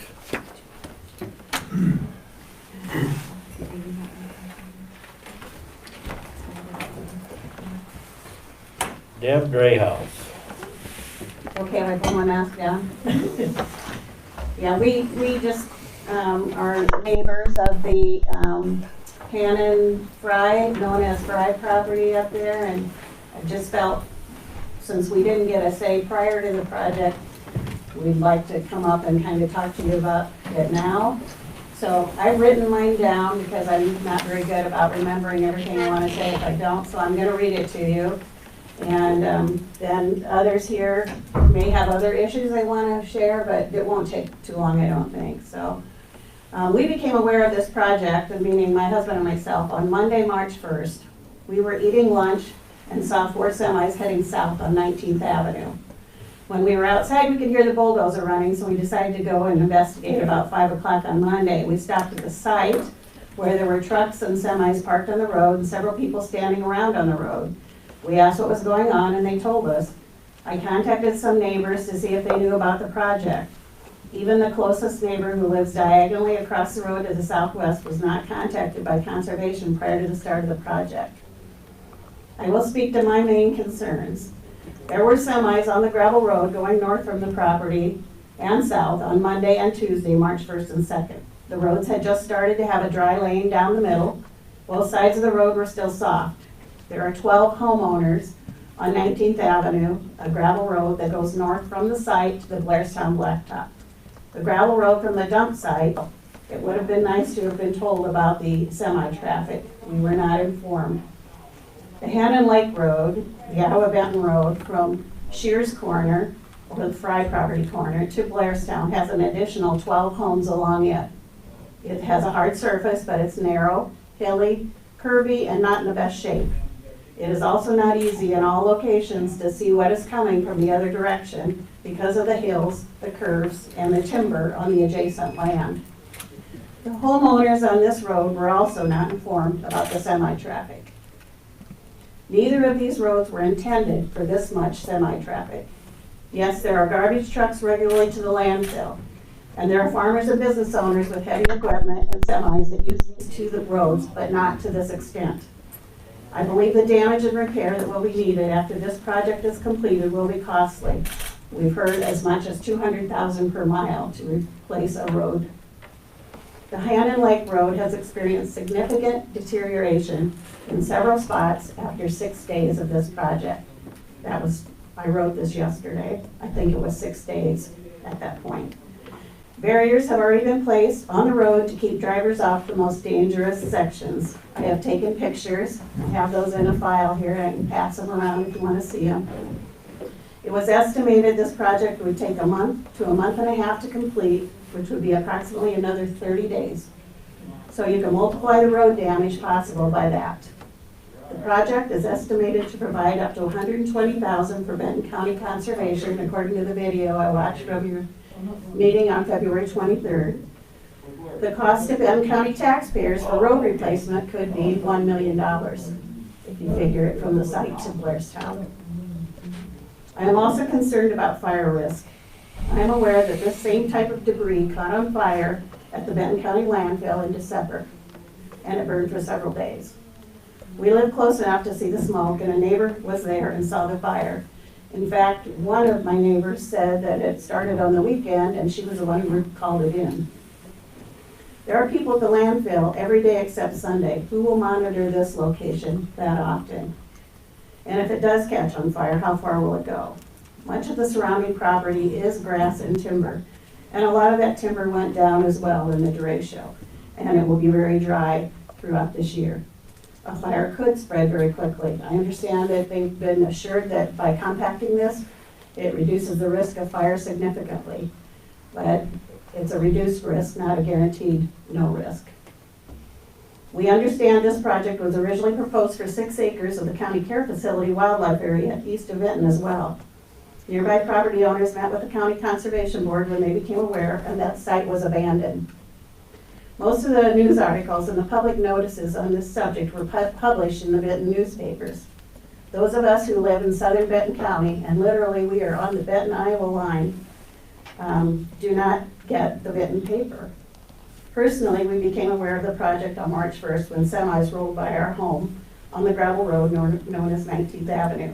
I think this is true of the majority of homeowners affected by this project.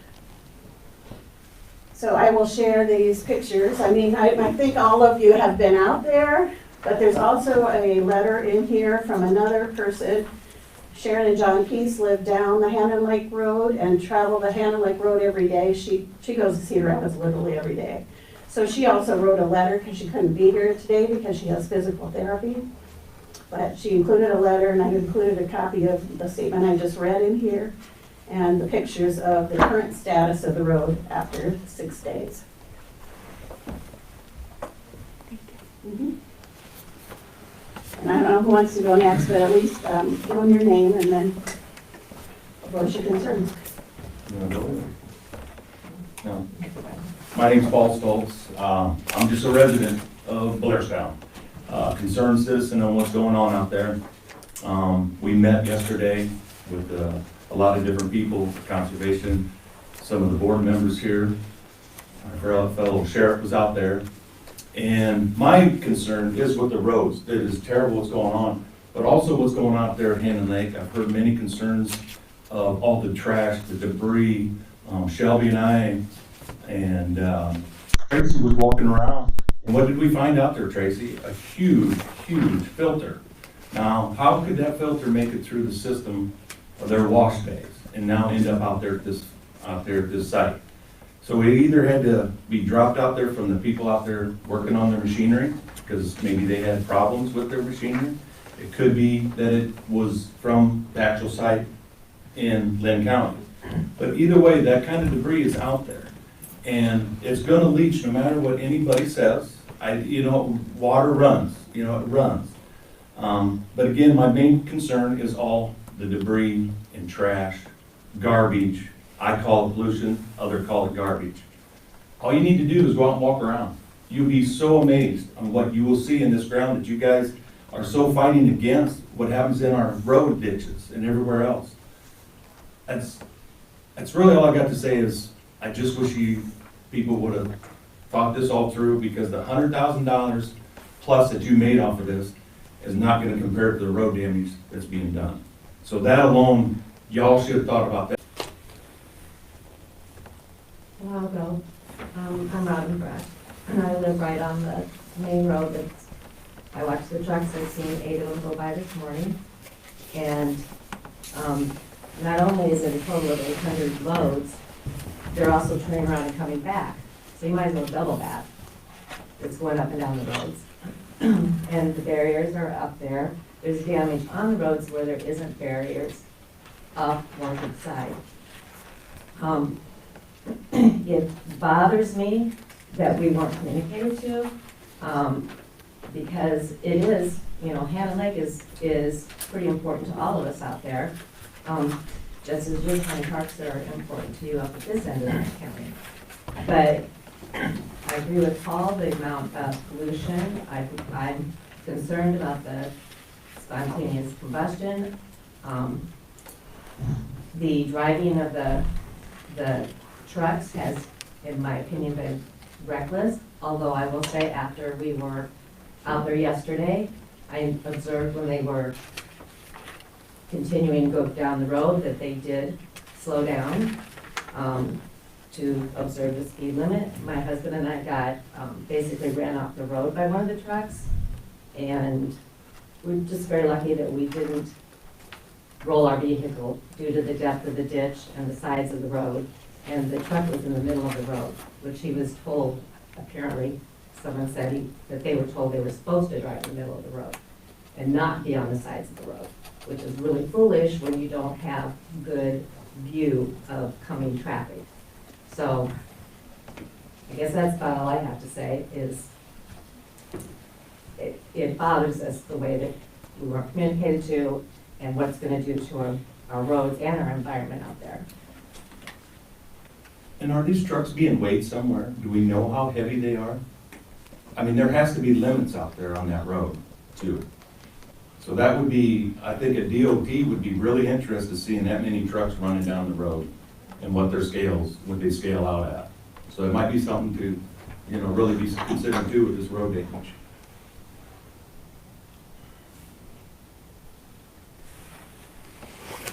Shelley, can you comment on any of the concerns? Sure. So, some of the concerns in regards to the road, sorry, you see, it's a little crowded. Everything was run through secondary roads, who are in charge of those roads. I am not a county engineer, and I will not claim to be, so that is well above and beyond me, and they work directly with the company for approval to drive, when to drive, and how to drive on the roads, including the routes, is my understanding. As for the spontaneous combustion, as we've talked about before, if you go no more than 6, they say no more than 15 is when you start having issues. We're only going 6 per the Iowa DNR and previous piles that have been put up, the previous experience. So we are doing 6 feet deep, compacted, and there should not be any issues with that, with a 12-foot fire rig all the way around to ensure that we can get equipment in there if there were the chance that there was a fire.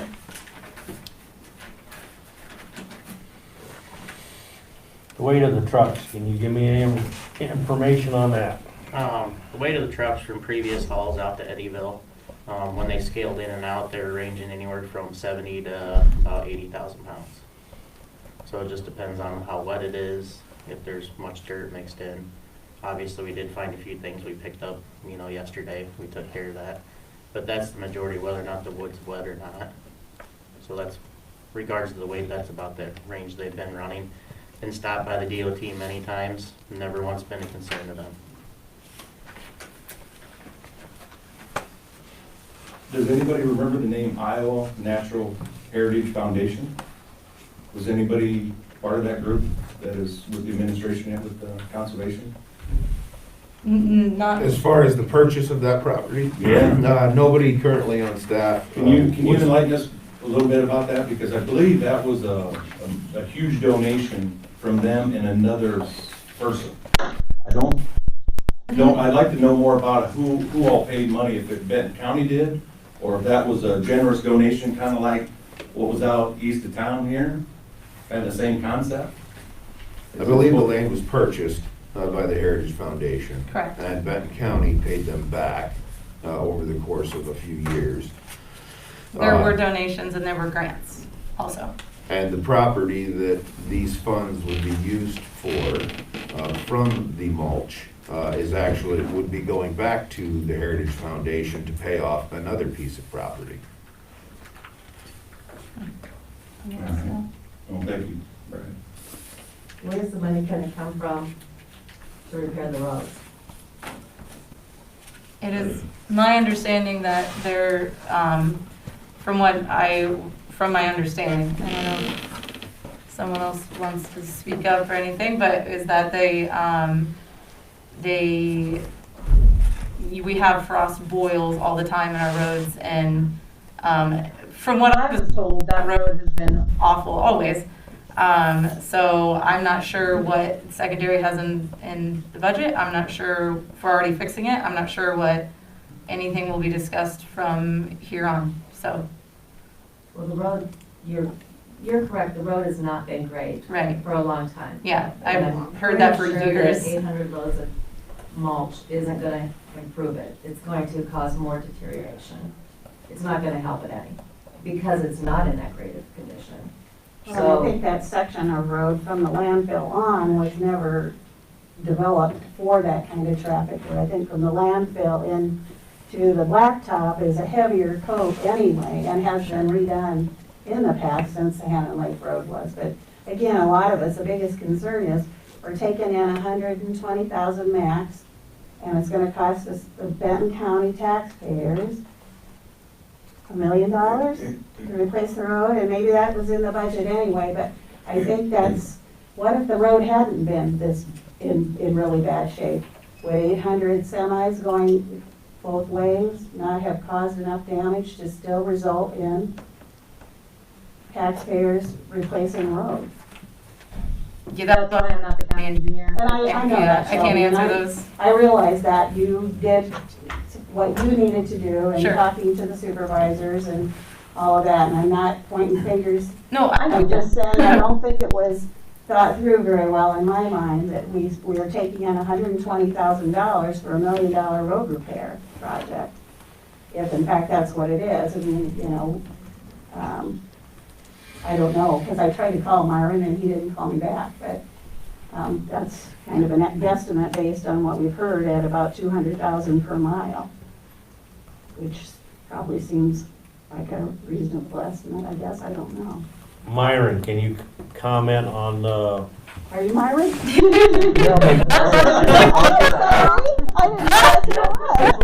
I've been listening. I know you've been busy. And yes, part of the reason I didn't call you back is I'm not, it's a semi-loaded question, I guess say. Right. In 2004, the segment from 21st Avenue south of Blairstown west of landfill was resurfaced. That cost $150,000 at that time. The rest of the asphalt or the hard surface road under that, as well as from the landfill to Hannon, was all done together in the 80s, I think, maybe.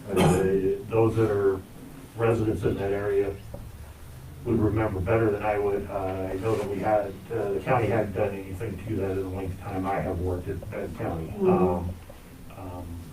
When I learned,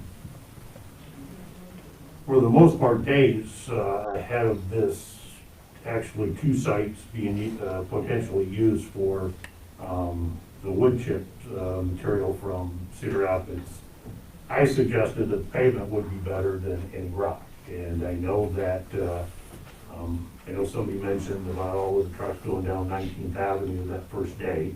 That was corrected after the first round.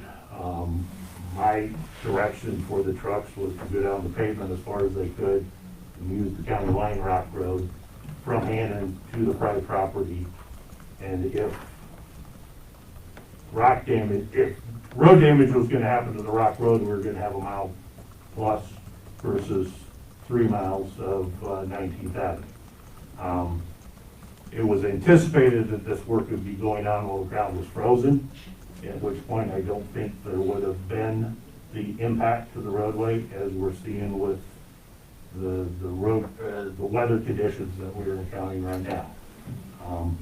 Having unknown how many trucks were gonna be involved, when I learned of that, there were a couple times during the first few days where the truckers were having difficulty getting into the site, and one direction was blocked, and so 19th Avenue had to be used at least once, to my knowledge, after that first round. I'm not aware of more than that, but I've heard that. After the damage that was being seen that was done, the contractor proposed last week of using only 5 trucks. And that, for what I just heard somebody talking, that they were driving less recklessly, which I had staff people noticing early on also, traveling slower, and where they can, the center of the road is actually gonna be the best part of the road. Now, being in the center doesn't mean that they're gonna shouldn't be staying in the center and forcing people off. But where you can see suitably, even those in the ag industry tend to travel down the center of the road until they get to the crest of the hill and make sure that they make room for somebody that's coming the other way. Now, the contractor has expressed some participation in some costs, but those negotiations and numbers have not been fully settled. I know that the contractor had, to my knowledge, offered to do some work on the county home location initially with that, but from what I hear and read, that as somebody mentioned, that site was that site plan was changed after the visit with in the meeting between conservation, county, and property owners. But you know, normally from a pavement standpoint, certainly a large number of trucks are going to impact it anyway. How well would the paved road between the landfill and Hannon particularly? I realize there is a few spots between the landfill and Blairstown Road that I know one area that was starting to show some signs of distress. However, the number of trucks that have traveled on it this month, particularly with this project, have magnified that particular area. And we'll need to do some patchwork.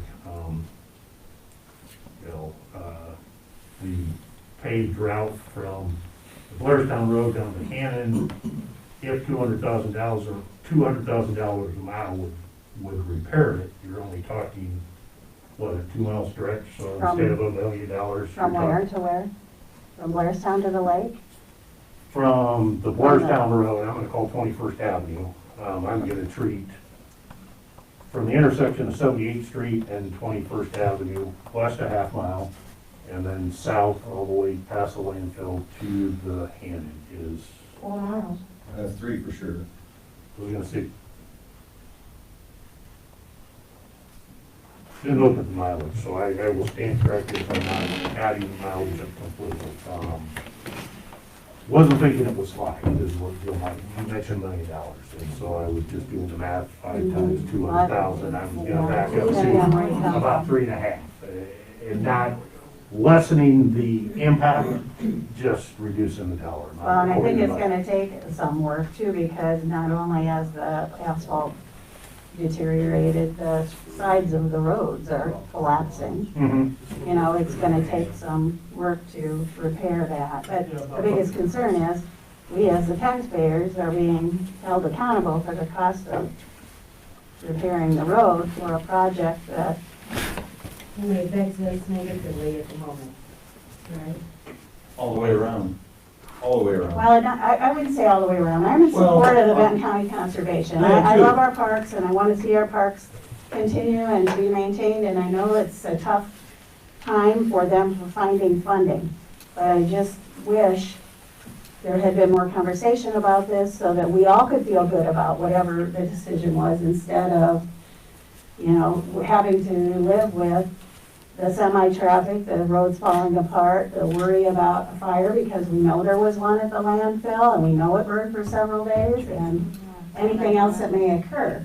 So, you know, we just felt like we were left out in the, I tried to call since the people that were impacted by the Benton location, haven't been able to reach any of them, but most people don't have published phone numbers anymore. I think it was Doolin's and Clark's and I forget who else, but, you know, you can't get a hold of them. And I know that's part of the problem with the Conservation Board, not getting a hold of some of other people that were close to this site, but, you know, stick a flyer in our door, do something, set up a community meeting, let us know what's happening. What about, you know, people live in Blairstone even with the semis going through. We got kids running around all over town. You start talking about 800 semis, or really 1,600 going through town. If you talk both ways, it would have been nice for people to know.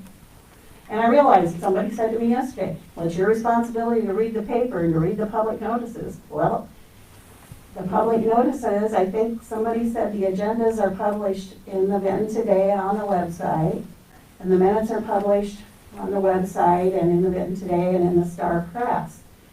But the Star Press has turned into almost a non-paper. Most people don't even get that anymore. And we live in southern Benton County, so we don't get the Benton paper either. So Internet is sketchy too. You can't always guarantee to get on. When you live out there in those hills, there's quite a few of the neighbors that don't even have internet. Because and to be honest, how many people really get online and read the supervisors meeting minutes and the agenda? So, you know, common courtesy would have been to give us an opportunity to talk about it ahead of time. And now here we are stuck with a mess. And how soon is that road gonna be fixed? Will it be fixed this summer? My name is Sherry Ray, but people are gonna want to take their campers down that road to go camping this summer, because, I mean, they're not gonna want to have their campers going through all these potholes and falling off the road and everything, trying to get out of the lake this summer. Can I ask why the Benton one was canceled? We'd have to address that to the board, and I don't believe there's any board members here from the conservation. You guys should know something about why that was canceled and why the other one wasn't. I mean, there's gotta be an answer. Is it just because of the public was against it and filing out against it? They knew it was coming out there and they didn't want it for some reason? It looks to me like almost you guys could have funded that park thing and it'd been cheaper than what it's gonna cost to fix that road. I mean, you could have given, I was on the board when that property was bought. And I was against it at that time because they didn't have the money to do it. But they went ahead and did it, and now they're still trying to pay for that thing. I don't think it's paid off. That's what they say they're using this money for now. This is a new farm that they bought. New property. Well, they bought some more? Yeah, another 160 acres. Which way from that corner? North? Yeah, just south of Mall. It's not It's even up here. by Mount Auburn. No, Auburn. Oh, not down there, it's up there. Yeah. So they bought some more without having that paid for. This is paid for. So they're using this money to pay for that one? Correct. Yeah. Ooh, that's worse yet. That's a slap in the face too. That's why we keep getting dumped on. We feel like it. We're getting tired of it. But I mean, what it's gonna cost, I don't know what Myron's saying there, but when I got on the board, it cost $100,000, and that was in 2000, to do a mile of blacktop. When I got off in 2012, it was $200,000. It went up $100,000 in them years. I don't know what it's gone up since I got off. But it looks to me like it would have been cheaper for you guys to finance that and stay off that road. I know the road needs fixing anyway, but this is sure gonna be. We would have been more than likely to pay for it then. Now we just don't want to. This is so bad. I just wish it could be like Deb was saying, just they'd have been notified over there because, all them semis on a gravel road. they just don't work. Well, in all fairness, there wasn't, I mean, the first day there were semis, the second day there were semis going north again after one of the semis went in the ditch and was blocking the road. So, and you know, last year we had a problem with a boil on our road just at the top of our hill, just to the north of our driveway. They dumped 3 truckloads of gravel in that thing, and it was worse than when they started. I mean, that's how bad they are. And to be honest, 19th Avenue out there needs to be ground down before they, and straightened out before they keep dumping more gravel. All they do is push the gravel back and forth across the road, and they don't fix the potholes and the ridges that are all along that road. We are the back door to Hannon Lake on 19th Avenue. That thing gets driven a lot. And so, and then up on 78th, going east and west, it's the back door to the landfill. And their road is highly traveled compared to most gravel roads. Those 2 gravel roads get a lot of traffic anyway. So, you know, it's just, it's kind of a constant irritation. You know you have to live with it when you live in the country, and I've always lived in the country. I've been a Benton County resident all my life, and I've lived in this location for over 30 years. My husband stood in the bottom of Hannon Lake when it was dug and built. I mean, we have been longtime neighbors to Hannon Lake. We, you know, and then, you know, we all sort of have this little tug on us anyway, that we feel like Hannon doesn't get near the attention that the parks in northern Benton County do. And they all have not, you know, they can't disagree with that. Rogers Park, the first time I went up there when my grandson was running cross country, I was amazed at how beautiful it was. It's a gorgeous piece of property. I wish Hannon could be like that again. Back when the Hannons sold it and Wasons were running it, that park was beautiful. I realize it takes people to do that, but the Wasons did it all on their own. It wasn't quite as big because you couldn't drive all the way around the lake, but they took care of it on their own. We had a concession stand out there, and it was a great piece of property, and it still is a great park. And we're in there once a week at least. We drive through there, even if we don't camp at it, we're there. That's our park. Our kids grew up over there. They walk there, they bike there. You know, so that's a little bit of the tug on this, is that we feel like we don't get the good attention, but southern Benton County gets the bad attention. One of the first things they did when we moved out here was have to fight the fly ash dump that Alliant wanted to put out there. And we did get that stopped, but that was a big deal then too. But it seems like southern Benton County isn't looked at quite the same as the rest of the county sometimes, so. I asked for the park down there ourselves. I mean, I lived in the past too. I remember growing up there, Curly Sherman, his wife ran it. Yeah. Lived down there, I get it. But we have a new director now, and she's gonna change that. Yeah, I've talked to Shelby, I'm not. She's gonna try her best to change that. We're already in the works, or she is already in the works of putting a shop up there. A new shop, it's gonna have restrooms in it, office, and some place to keep the equipment in a building, you know, and then once they get the building, then they can start acquiring equipment to stay down there. Tracy, could Shelby clarify on that? Because I think that was when there was gonna be 2 sites that the money was gonna be built, that building. That's what you guys said yesterday, that it was going to be built with that money, is what you said yesterday. That was gonna go towards it, yeah, that was our plan. Yes, and then now that money went to pay for a different place, so we don't have the money to build a new building. No, actually, I said myself personally that we have been saving $50,000 a year Yes. and sliding it into the capital improvement line item for a new shop at hand. Correct, So we currently have $200,000, but that's not enough to build the shop that we need. because you're looking, you know, septic, electric, the whole 9 yards, you gotta do everything. So it's still in the works, We we've just put got, up a great big machine shed for 80,000 and replaced our barn for 40. So I don't know who's doing your work, but And personally, if it's a pole building, it's one thing, but as a government entity, we have to follow all of the codes for the state of Iowa. yep.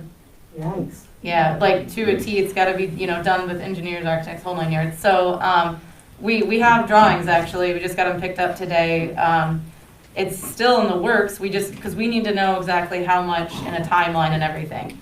It could have been the difference between breaking ground this fall and breaking ground in 2 years, is what the money could have done, potentially. We don't know. It's very, it's up in the air. We're trying to figure out where, but it's going to happen. And when. Why didn't they put the chips up on the new spot? On the new land that you purchased? It's a protected wetland. That's why it was such a high priority buy. So you can't put wood chips on any flood zone or wetland. Well, the wood chips are gonna weep when the water comes. It's gonna go onto my property, and I'm not real crazy about that. Also, did you consider that by bringing the wood chips in, you bring the disease and the borers, the ash borers, into our property? Sure, so they've shown through the process that pretty much nothing can survive the grinding process. Very minimally, if anything can. Some of it's not even ground up a lot. Yeah, there can be up to 6 inches in diameter. Well, yeah, 6 inches. Yeah. That's not gonna save the borers keep the borers from going someplace else. Sure, yeah. Well, and unfortunately, for all of us, it is all over all of our parks already too. Our foresters. But you don't have to add more to it. Not our park. It's from their problems, not our problems, that you end up putting in our territory.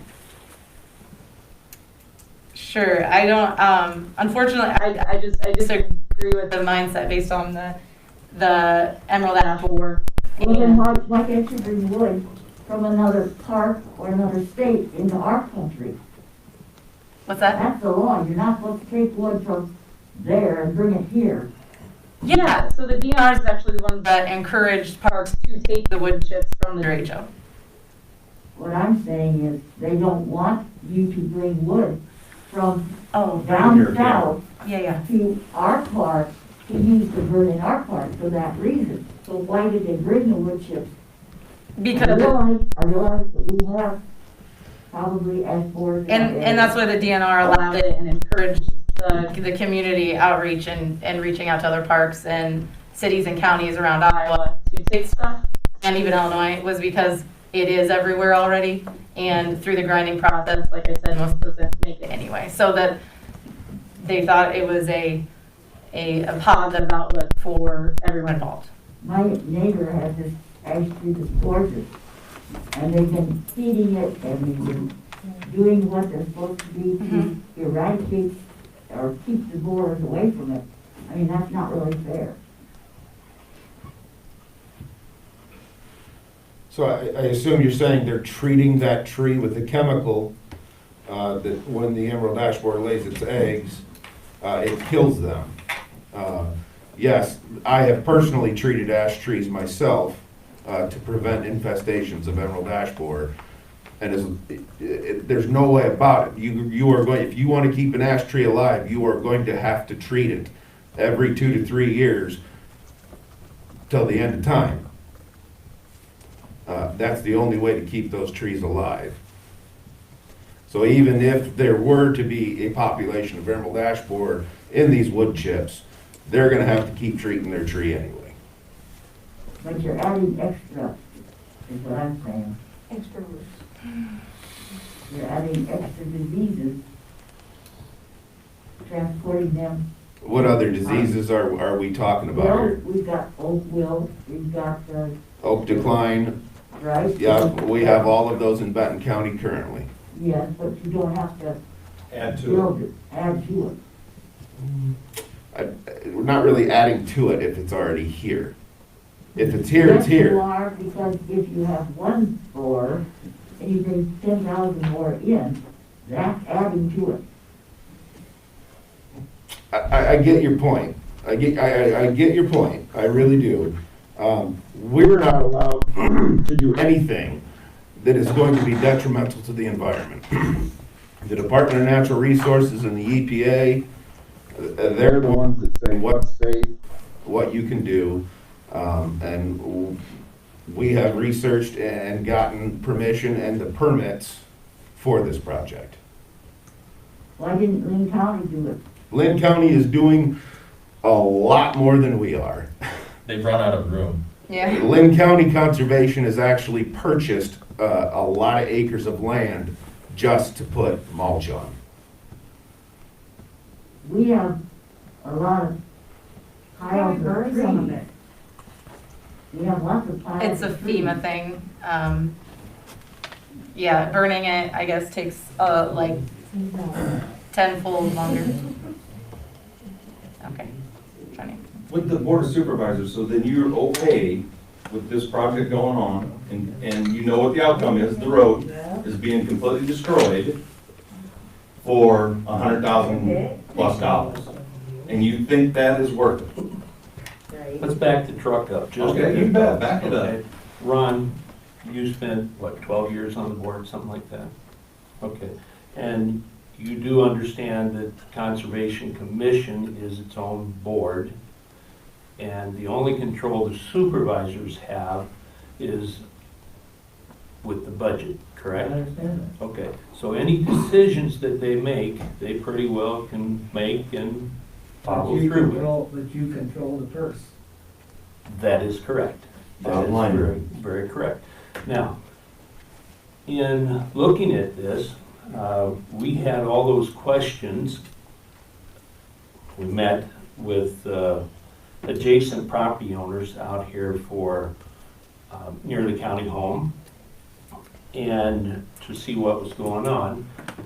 There was a DNR representative, I believe, Yes. at that time, who assured us that there was no issues as far as fire, seepage, insect, etc. And so we did some due diligence there with the DNR. And so whether or not they're talking through their hat or whatever, you have to take an expert for his word. This is not the only roads that's being damaged in Benton County, and I'm sure you understand that, Ron. We have issues up, I believe it's 57th Street Trail and 33rd Avenue, which is over by Urbana. There's a lot of landfill going in there, of which nobody had any say on other than the property owner, okay? It was public roads that these trucks are going down, and they, 2 years ago with the frost boils, that road was virtually impassable when they were going through it. Same scenario. It's hard to stop people from using those roads. Is there damage being done? Yes. We brought that up and questioned it, and as Myron indicated, this was all supposed to be done before the frost went out.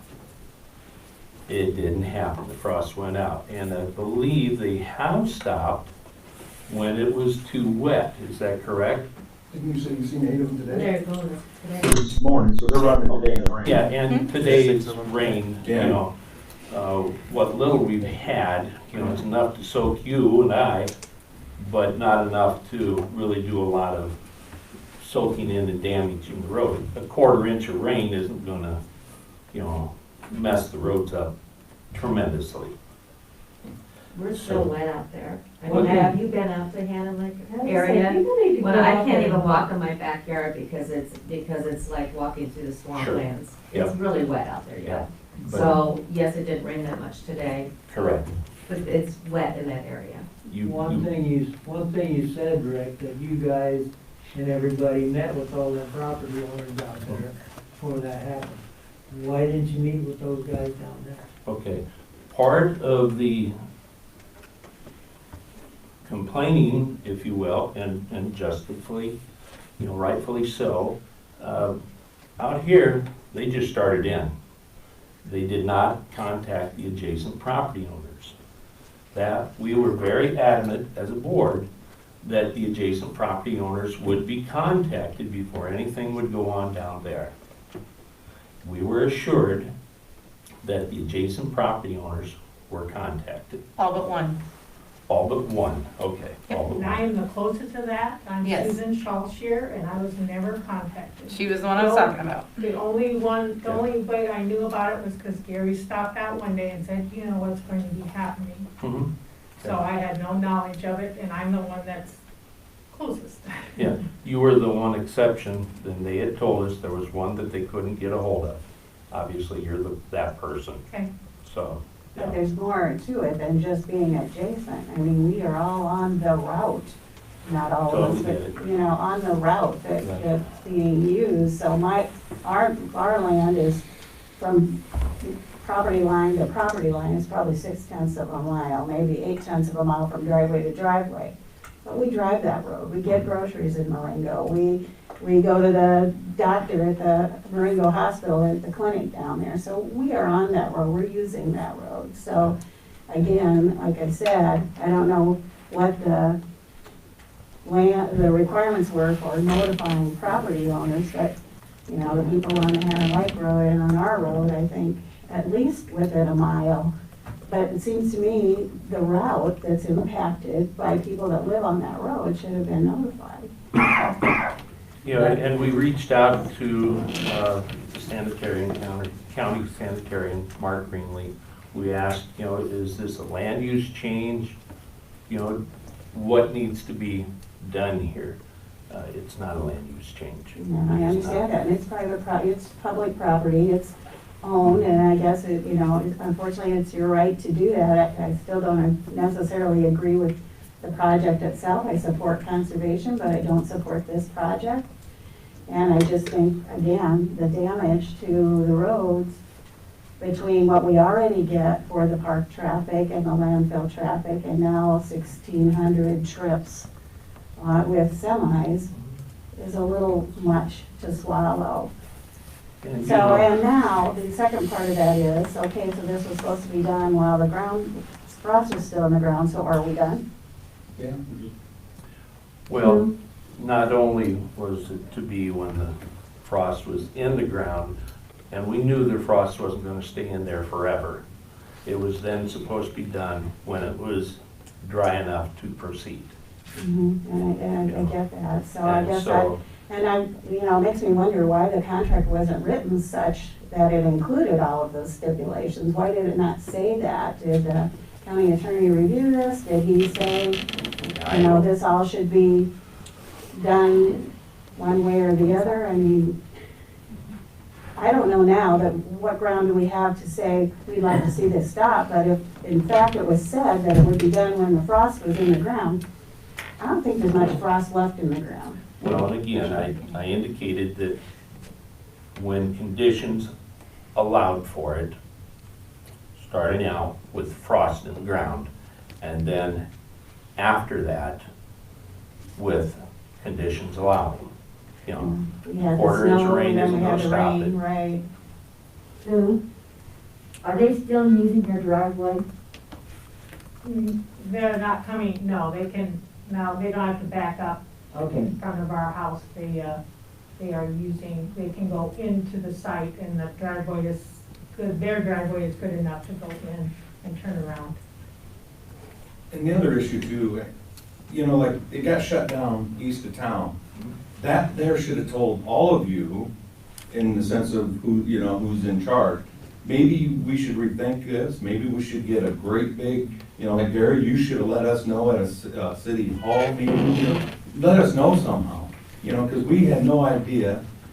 At least we could have come together and talked about it. I think this group has been very, very good at this meeting compared to your meeting with the people from the last spot. I don't know if it's the person that yells the most that gets the most done. I think this group has been very, very good. I think they've given great examples of why we should stop. I mean, the road is way more important than what this $100,000 is. If we can't figure the math there, you know, I mean, you don't run your home budget that way. If you see that there's a problem, you know, that you're taking so much money away from one thing, you're not gonna continue doing it. That's just bad business. Shall we have one question, I guess it never got answered. I assume that you were at that meeting when the residents east of Benton came to the Conservation Board and voiced their concerns, is Yes. that right? We never really got an answer to why was that pulled there then, at that location? Was it just because they, I mean, what were their objections that were different than our objections? That was the conservation board vote, I so understand that, but I'm asking you what, they never stated a reason on their vote. but I what don't did the believe- residents say that were objecting to the project? Similar concerns, and we answered them exactly the same. But I you believe, I don't think decided there was to anything. abandon that site, but continue with this I'm site. still 100% for the county home site also. Okay, I get what you're saying now. You're saying it was the board's decision. Yeah, that I would not have voted for that. But there was no other legal issue or anything? Not that I am aware of, unless I misunderstood some documents or something. just that the There neighbors were were- deed documents brought forward, and if I misinterpreted them, but the way I interpret them, I would have moved forward with a county site. The board, however, they read that and they read it otherwise. I'm not sure. Again, like I said, I don't think a reason was stated in the minutes. Wasn't it because it was actually donated land? Isn't that what we heard yesterday? I don't think that would have, if it's donated to us, and then that's us. That's on us. the board's control. Yeah, Once the land is donated, it don't belong to the donator anymore. correct. Yeah, that's how it works. And so that donator shouldn't have anything to say about it. But as far as the road is concerned, there's a lot less road up here getting to this property than there is to get to that property there. And anybody knows anything about roads, southern Benton County is the hardest part of the county to hold our gravel roads because of the hills and because of the structure of the soil in them roads. And Myron can tell you that, those are the hardest roads to hold down there. Up here in this country, the roads are easier to take care of because they're flatter ground and there's different kind of soil. And to make those roads down there, we had that big issue with that construction company way back in the early 2000s when they destroyed that road going by your house. Oh, yeah. We had ruts and that was terrible. We couldn't, It's never ending down there, you Yeah. know, they just can't maintain that road you very just well. can't hold those roads because of the kind of soil. And you can't put enough rock in there to get a base down there to where they'll hold it. And them semis on that kind of road, they just don't work. I mean, it's done, it's probably over, but, It's never over. At least if they would've kept the other one, we would've had it would've been split up. We wouldn't be Yeah. taking Taking all the of whole it. brunt. Oh, no, it was gonna be twice as much then, because then they would have been taking in 240-something thousand. It was additional, Didn't know in that. addition to what, yeah. So, but there would have been, you know, I don't know about their road situation. I haven't been out that way for a long time now that 30's been widened. I don't take that road from Cedar Rapids to Benton very much. I have no idea what. But I don't think anybody wants that road going to the landfill to be out of shape, because there's a lot of people take that road down there. And if you're gonna destroy that road, I mean, it's gonna cost you guys to fix that road up. There's no doubt about it. And who pays that bill? I'm just gonna go pay my taxes right now. And I'm part of paying that bill, because, it's nice to have a blacktop road going to that landfill, and, And the lake. And we the gotta- lake. We had to justify, yeah, and the lake, all those people go camping down there. I mean, Are you it's gonna not, drive your camper down through all the potholes and the ruts and everything? I mean. the only thing you guys can control is what goes on those things. And you do that through money. You're limited in how much you can take though at that site, Yeah, Shelley. yep. I mean, it was based on the thickness of material that you're gonna Correct. put down. And then the amount within that acres- watershed. Acres, so Mhm. the Yeah. comment that was just made by not doing out east of Benton, you were still limited in what you're gonna take in the Fry property. Correct. It's the same exact amount. They were already pre-configured sites. Question that was asked earlier and I didn't get a chance to answer it. The asphalt, the hard surface road that's impacted at least that segment, I don't care where we talk about between Blairstown and Hannon, it's all asphalt. Asphalt is a seasonal product. You know, it's done basically between May and November. It's March. Nothing can be done on that road with asphalt product until probably May. I am in contact with the contractor, at least to get fixed the areas that are breaking up and doing something as soon as we can, recognizing that Hannon's gonna have traffic as well as everyone that lives in the area has to work around it. There may be some other things that need to be done. Certainly some things need to be done in that road here in the near future just because of the age and the condition of the pavement. There are things along those lines that have intensified with this type of this particular project. Those areas that we're driving around that are breaking up and are problems, those areas that need to be addressed first and foremost, and those that we are planning on, from a road department, getting something coordinated to try to do that as soon as possible. But they're only a third of the way down. They got 600 more trucks. They said They're not yesterday even be a like third of the way 9. down. What's that? They're not even a third. Yeah, they said they're talking 600 more trucks that are come down that road. And so 300 has been down there already. And in Myron, have you It seen hasn't what the been damage has 300, been? I mean, have you drove down there yet? They maybe have had 100. Or you just go by what kind of rain? I mean, you just drive back, I mean, rain, you know. Randy's letting me know on a daily basis. Yeah. I was down there, I went home that way. I mean, I'm a southern Benton County resident. I mean, I take offense to the fact that southern Benton County doesn't get treated the same way. Yeah, The road we- department, We don't. I disagree. There may be certain projects that happen in a given year, but I work hard to try to look at all areas of Benton County. And, you know, you do have to balance things. I do get some direction, emphasis sometimes from things. And like Ron mentioned, and I have mentioned to him when he was on the board, the different soil conditions play into how things act. But I would argue that secondary roads tries hard to equalize everything from north to south and west to east. Certainly, there's areas where there's more heavily populated, and maybe you're talking about whether the squeaky wheel gets more work done or not. I try not that to impact things, but sometimes things do affect that. There are some areas out on that road that I think started before this project, intensified right now, and there are ways that you could repair that and even continue truck traffic on top of that would not impact it after it had work done to it. Not all of them, a few of those areas. But the key is, again, I mean, so you're willing to spend all that money on that road repair for what it, and I, like I say, I'm glad that you have money to work with, the conservation. But is the payoff worth the reward? Because it's not just, I mean, it's every person in Benton County is gonna pay for that repair, not just Blairstown people. So this affects all of Benton. All of Benton should be concerned about what's going on down there. Because it's gonna come out of their pockets directly, one way or the other. It's tax dollars at its best.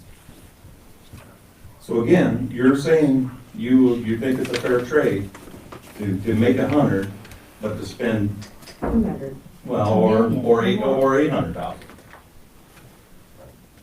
I would say it's never a fair trade, obviously. It's not a fair trade over by Urbana, and the county's getting nothing in return.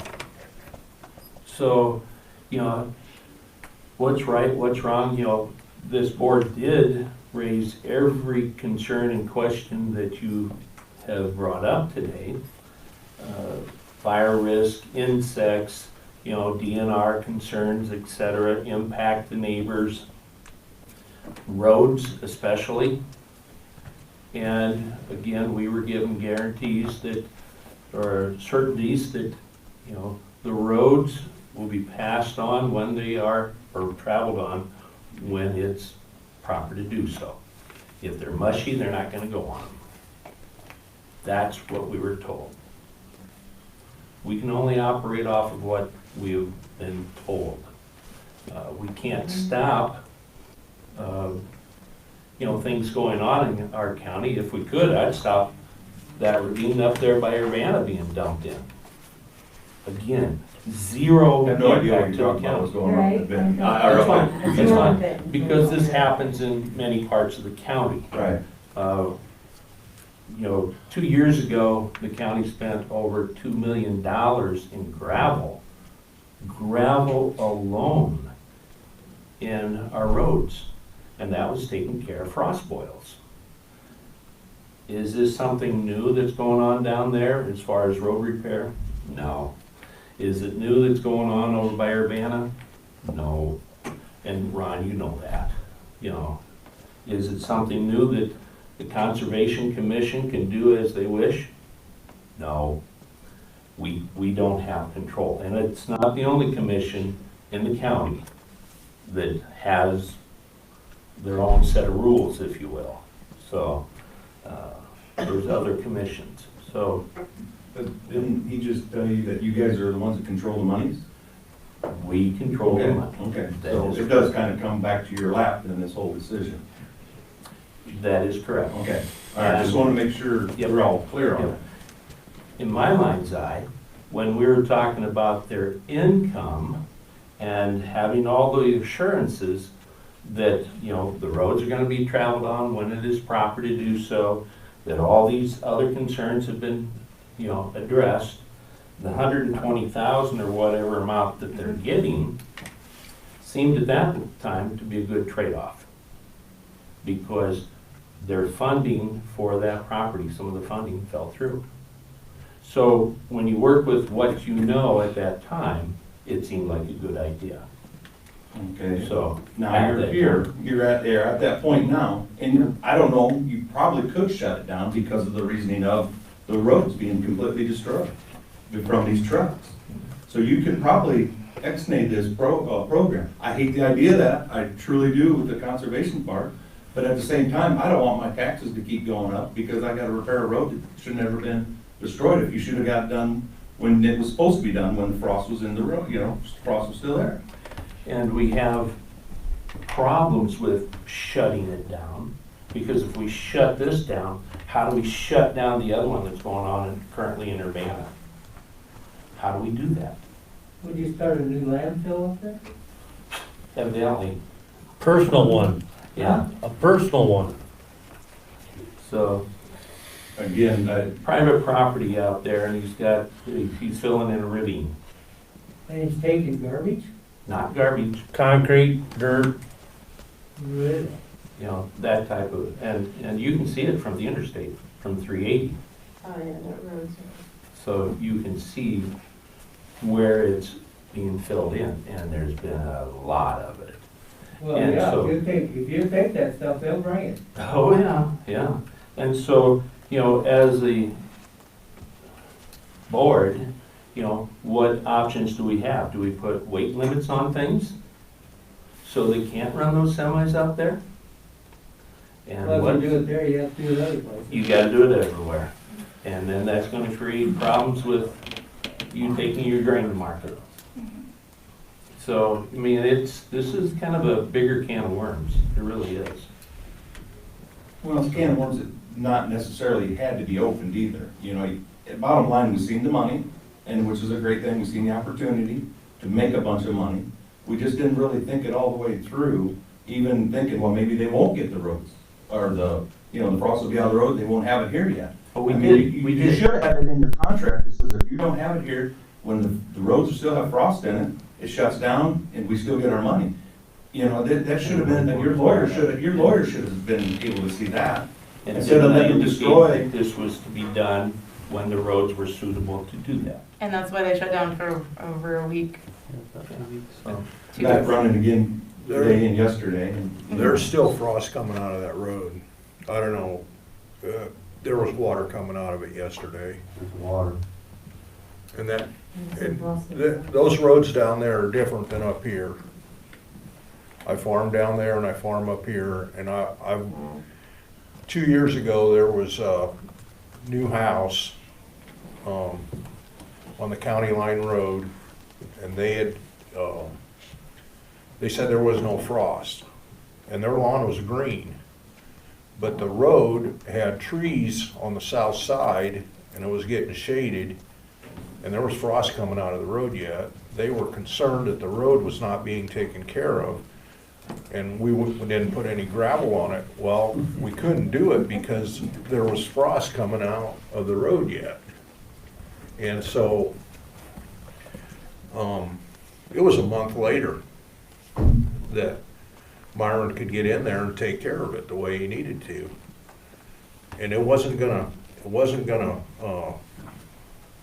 take care of anything by putting the rock on there when the frost wasn't out yet. It was a mess. But it all works out in the end. You just gotta have some time and get it taken care of. The frost was coming out of the road yet yesterday. You could see it. there was wet spots on the road, and that means there's frost underneath of the road. You get up, even where I live, which is just north of Blairstown, there hasn't been any frost in them roads for 2 weeks. But I don't know what the deal is down there, but the frost just don't come out. It's different. Shelby, could you tell me approximately, I saw you kind of comparing approximately how many loads we're talking about still? Just, Well, we just kind of did the rough math based on the number of cubic yards each truck was hauling. Yes, about 450-ish left probably. okay, all right.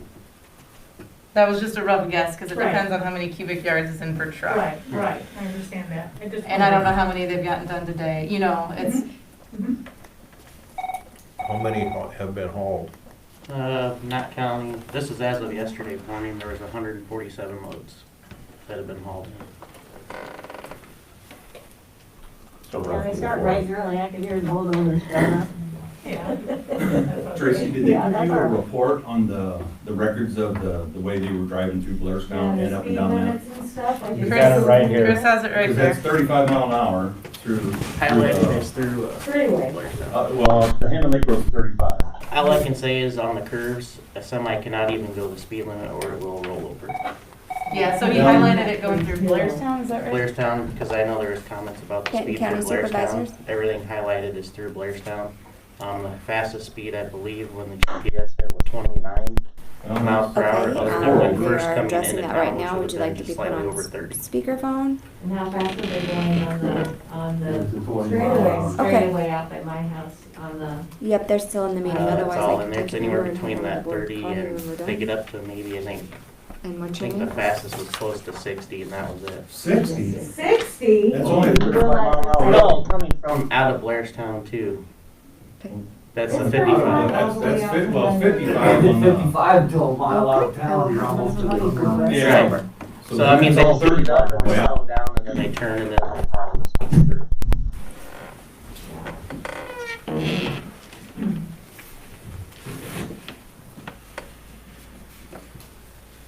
Someone's on speakerphone. She wants somebody to call her afterwards, but it's regarding this. and then how often do you guys go out and monitor the depth and stuff then? They're down there every day. Are they? They're down there every day shooting grades, seeing where it's at. Yep. Well, yeah. Basically, right now, they got spots where they build up a little high for the ravine to keep it flat for the trucks, and then as we go and get things built, they start, like today, they were starting to shape everything down to how it needed to be, and the end of yesterday, they started shaping what was already pretty well in the area it needed to be. But everything will be no more than 6 foot. On the edges, they build it up a couple feet, that way, obviously, a truck doesn't risk going over the side of it and having issues like that. It's kind of a safety barrier around. Would you see anything stand out? I didn't see anything stand out, but if you're more than welcome to look at the reports. I'd be interested in seeing. They got time delays, like in Cedar Rapids, probably got caught at a light or something. So does it show the address then, Yes. where they're at when it's, because I've not seen one of these Just go before. ahead and take them. Thank you. What is the procedure if there is a fire? Call the fire department. That's what we do. Hopefully somebody sees it early. And what should we expect then, that the road, you said will be repaired at least, Patched. and replacement is that on your schedule, Myron, for the replacement of that road soon? Resurfacing completely? I mean, it's, like I said, there are places there where it's just completely dropped off on the side, and I know somebody said, I don't know if it was Ron or somebody else, that it was, you know, maybe you said in the 80s when it was last resurfaced out to Hannon. So, That was my guess. I started working I've got 30+ years working for Benton County, and the only asphalt resurfacing I've been involved with that stretch of road was from, well, start from the landfill and go north you know, to the road that comes out of Blairstown. The road from Blairstown south to the county line is in the county's 5-year plan, as well as doing something north of Blairstown. It was, from a planning standpoint, there would be unit cost advantage in trying to do that segment at the same time. Right. Which isn't in the immediate future, but in the works within our plan because of some of the conditions on that road. Like I said, there are areas that are gonna have to be addressed this year. I was actually talking with the contractor last night on the phone, and he was gonna try to take a look at those areas this week, next week. But like I said, the asphalt producing contractors might be able to get started next month, but for the most part, because of the climate we have here, it's usually May before they can start. Well, it doesn't make sense to start much until they're gonna stop, because it's gonna continue to get worse as the softer the base gets underneath, so it's not going to get any better, that's for sure, so. So there's some areas that, you know, repairing those areas as well as some of the edges along the side that you're talking about are gonna have to be addressed this year. That probably may or may not have been planned just because of the other work, you know, in this particular one. And then evaluating the road condition itself, whether the entire segment needs something done with it or just those segments, and it could wait a year or two in conjunction with the other How many ones. years of how is this other thing gonna be? Yeah, that's my question. Are we gonna be continually repairing this road all summer long while they're hauling? It's not going to be safe to have people out repairing that road with the semis going on it all the time. You're not gonna be able to have repairing equipment there while they're hauling. Well, it depends on how many trucks they have. Depends how many So trucks they have. how are you gonna repair the road with them hauling on it? Are they going to? Many road haul? repairs keep done one lane at a time, and they keep the road open. And they won't be able to go through there And one, while you're repairing one lane. They have personnel on each end of the work I that they're doing. understand that, but they're supposed to be in the center of the road. They're not supposed to get on the we shoulders. just have the truck rolling, then we'll be done. Those like semis. Couple weeks to be done. So how are they gonna go where you're repairing on one side of the road, and they're gonna be on the other side? Gary, the They more won't be trucks able they to can go run, through the there sooner with they get semis. done. So right now, They we're will looking have at to maybe during 2-3 the weeks. repair work. Do you have a timetable when they should go to the I don't think you'll be able to. We're just talking that for right now, Carol. Yesterday you had 5 trucks hauling, right? I had 3 to 4, 'cause that Oh, one 3 to broke down 4? a little bit. Today, I think we got 6 total. Okay. And they get 5 loads a day, maybe 6? 4 to 5 is what it had been. Okay, Yesterday, long. they might have got 6, but it just depends on any issues. Yesterday, we had a delay, obviously, so you're talking roughly 5 loads a day, if we're lucky. Okay. You had, you I'd say those had trucks 3 run more all after day we talked. long though, not just 5 trucks and When I- that's it. No, I had 3 trucks scheduled, and then the 4th one broke down, went to our shop, and then came back and hauled another load. When we left, there was 4 trucks there. Right, Already there. and And then there one was went to our another shop truck to on get the way. fixed. And 3 2 more come trucks. through town also. So there were 7 trucks There altogether, was one way not. or another. There was 4 trucks total yesterday. There are I do other- all the scheduling. Unless they were completely, continuously Did running. that. They do. Yeah. They do. Continuously. All right. All right. That's that You fancy. misled us again yesterday. That's that part of, well, we Yesterday, thought you had 5 loads. You were saying Yesterday, I 5 probably loads. ran 3. It- Continuously, but nobody said that. Yeah, misleading again. Yeah, but nobody, they just said, we only have 5 more loads. And that's how it was reported yesterday to us. So we all left, because we were thinking, well, there's nothing we can do anyway, and the trucks kept on coming all day, you know, till at least 11 or so. It was the same people. Right, same trucks, but again, we were just said, there's only 5, you know. It wasn't clarified, you meant 5 running, you know, we can't read between the lines. I was asked how many trucks were running, so that's why I said there was 4. Yeah, so I figured, again, assumption, you guys realized that they were doing multiple from what we had been. I had no idea when we walked away, I was really disappointed, because I even mentioned it to Deb on, Messenger, I said, hey, there goes 2 more trucks, I thought they were only talking 5. Well, if you're running an average of 25 loads per day, whether it's 3 trucks or 6 trucks. If you average 25 loads per day, all they have to do is divide the 25 into the 450 loads that's left. We were told it was gonna be 800 loads. Yesterday it was 9. Total. It was the guy, the So- supervisor that was yesterday. He said there was 900 total. No, we were guessing what was out there. So depending on what we had, we didn't have our cubic yardage report, which I have today, that told us how many loads had been there, because you guys kept saying there was 300. And I No, told they you there were. was. We I were. talked to you. Yeah. I said if I ran 18 a day for 4 days, that was 288. I said we did not do that. It was a lot less. And then I noticed everybody was talking 300 loads instead of what I had discussed. 288? Was it, you said 288? No, that is not, he was saying, he was repeating the conversation. He has how many loads have actually shown up. So we were actually 288, so we were 100 less loads than what we talked about yesterday, because we Okay. didn't have the report. All right, 100 less loads. That's what, when you're just having a conversation, you're saying, I'm not in front of my computer, you know, you can't get the. Yeah, so that's why, and I said, you know, it depends where we're sitting with the cubic yardage, because we didn't have those numbers yet. So that's why I was asked to get them, so we knew where we were sitting at for today, so we could let everybody know kind of where everything's at, what it's gonna be. We figured out the area roughly, you know, and how much we've hauled in there, a rough idea of what it's left. Well, we're looking at roughly 450. And how many have been dumped out there now? The report this report was done as of yesterday morning. They send it every couple days. There's 147 loads. Okay. 147 is There's about- 110. There's about 20 days left. And obviously, the more trucks we put on it, the faster it gets done, but we're working obviously with secondary roads. They gave me kind of an idea, Mark. That's what we've been trying to shoot for, is to work with them. And obviously, if Myron tells Randy, hey, shut it down, Randy lets me know we shut it down. I let Shelby know too, when we're going, when we're not, so they have an idea also.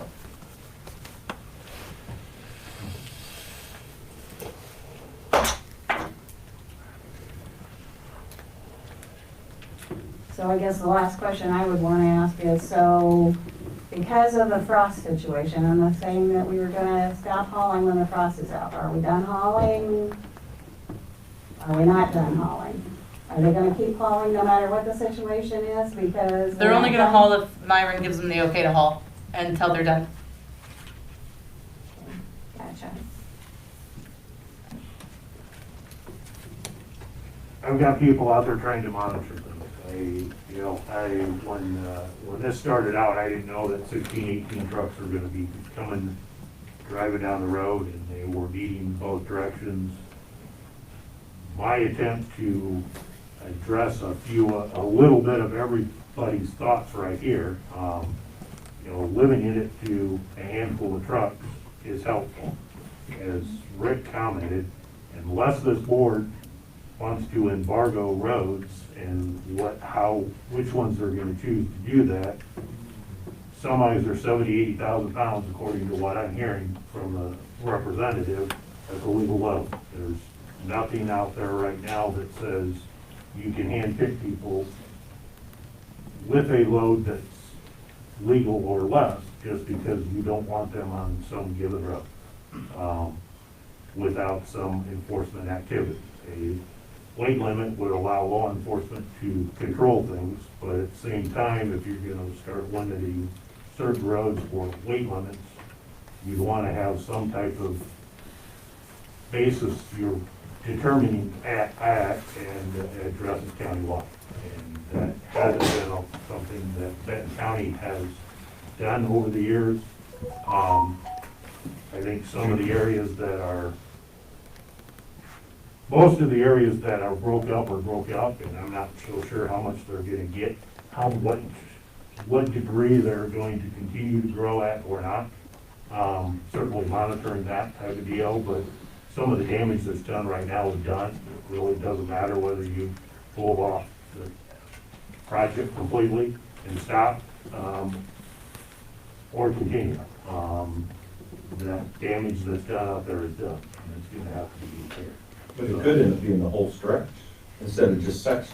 I mean, it really could. by the time you get all No, these I don't trucks. believe so, because The way you're up and acting right now, I would disagree with that, but it's certainly a possibility. It is a possibility. I've talked to, the guy here with Boomerang, I can't remember your name Chris. from yesterday, and the site manager and all that, I said, use your common sense. When the roads start breaking up, you're done. You're guys driving your trucks, see the road, start pushing up or whatever, you're making a hole, you're done. Don't make it any worse, quit. And they assured me that they're gonna do this. And that was the situation that we noticed with the weak spots, like Myers, the road has weak spots. I mean, like I said yesterday, I'm from the Blairstown area. I camp out at Hannon every last how many years. I travel that road. I know, there's some soft spots, and obviously the trucks make it worse. And when we had noticed, the drivers called me, said, hey, right down on this area by the landfill, there's, the road's starting to crumble. Come look at it. I ran, looked at it. I called Randy, let him know he came look, and I believe he called Myron right away. And, it's whatever you guys feel we need to do, let us know. At that time, I think Myron said shut it down. The trucks that were already on the way, we brought them in, we got them unloaded. That was it until they said we could start back up again. So, we do monitor the road. Our drivers do watch, the conditions. If they notice something, the first thing they do is call me right away. Next thing I do is I call Randy, and then it just keeps going. That way we don't damage the roads more than what we are. We try to be respectful to that. We try not to damage anything anywhere we go. And that's why when this first happened, we did make those steps right away. And my words to Randy is, we want you to hear it from us. We noticed something, it needs to be addressed. What do you want us to do? And then that's, our preventive steps to make sure everything goes smooth and we work with the county. I'm glad you're that diligent after it. That's very appreciative for that.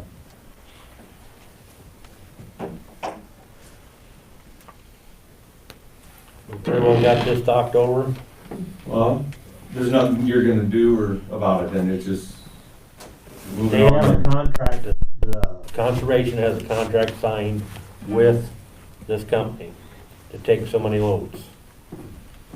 Is that contract public knowledge? Can anybody see that contract? I'm sure I can post it or share it, yeah. Yeah, because I'd like to see what might be saying in there about the frost in the roads, if they're not supposed to be on there then. I think we got. I don't think it was in the contract. It wasn't in the No, contract? it was just in the discussion I heard Okay. on the YouTube meeting. Yes, you two meeting. Mhm. Yeah. You're right, it's not in there. Yeah, I did, I tried to do my research. I'm not just up here being a bitch. I live in the community.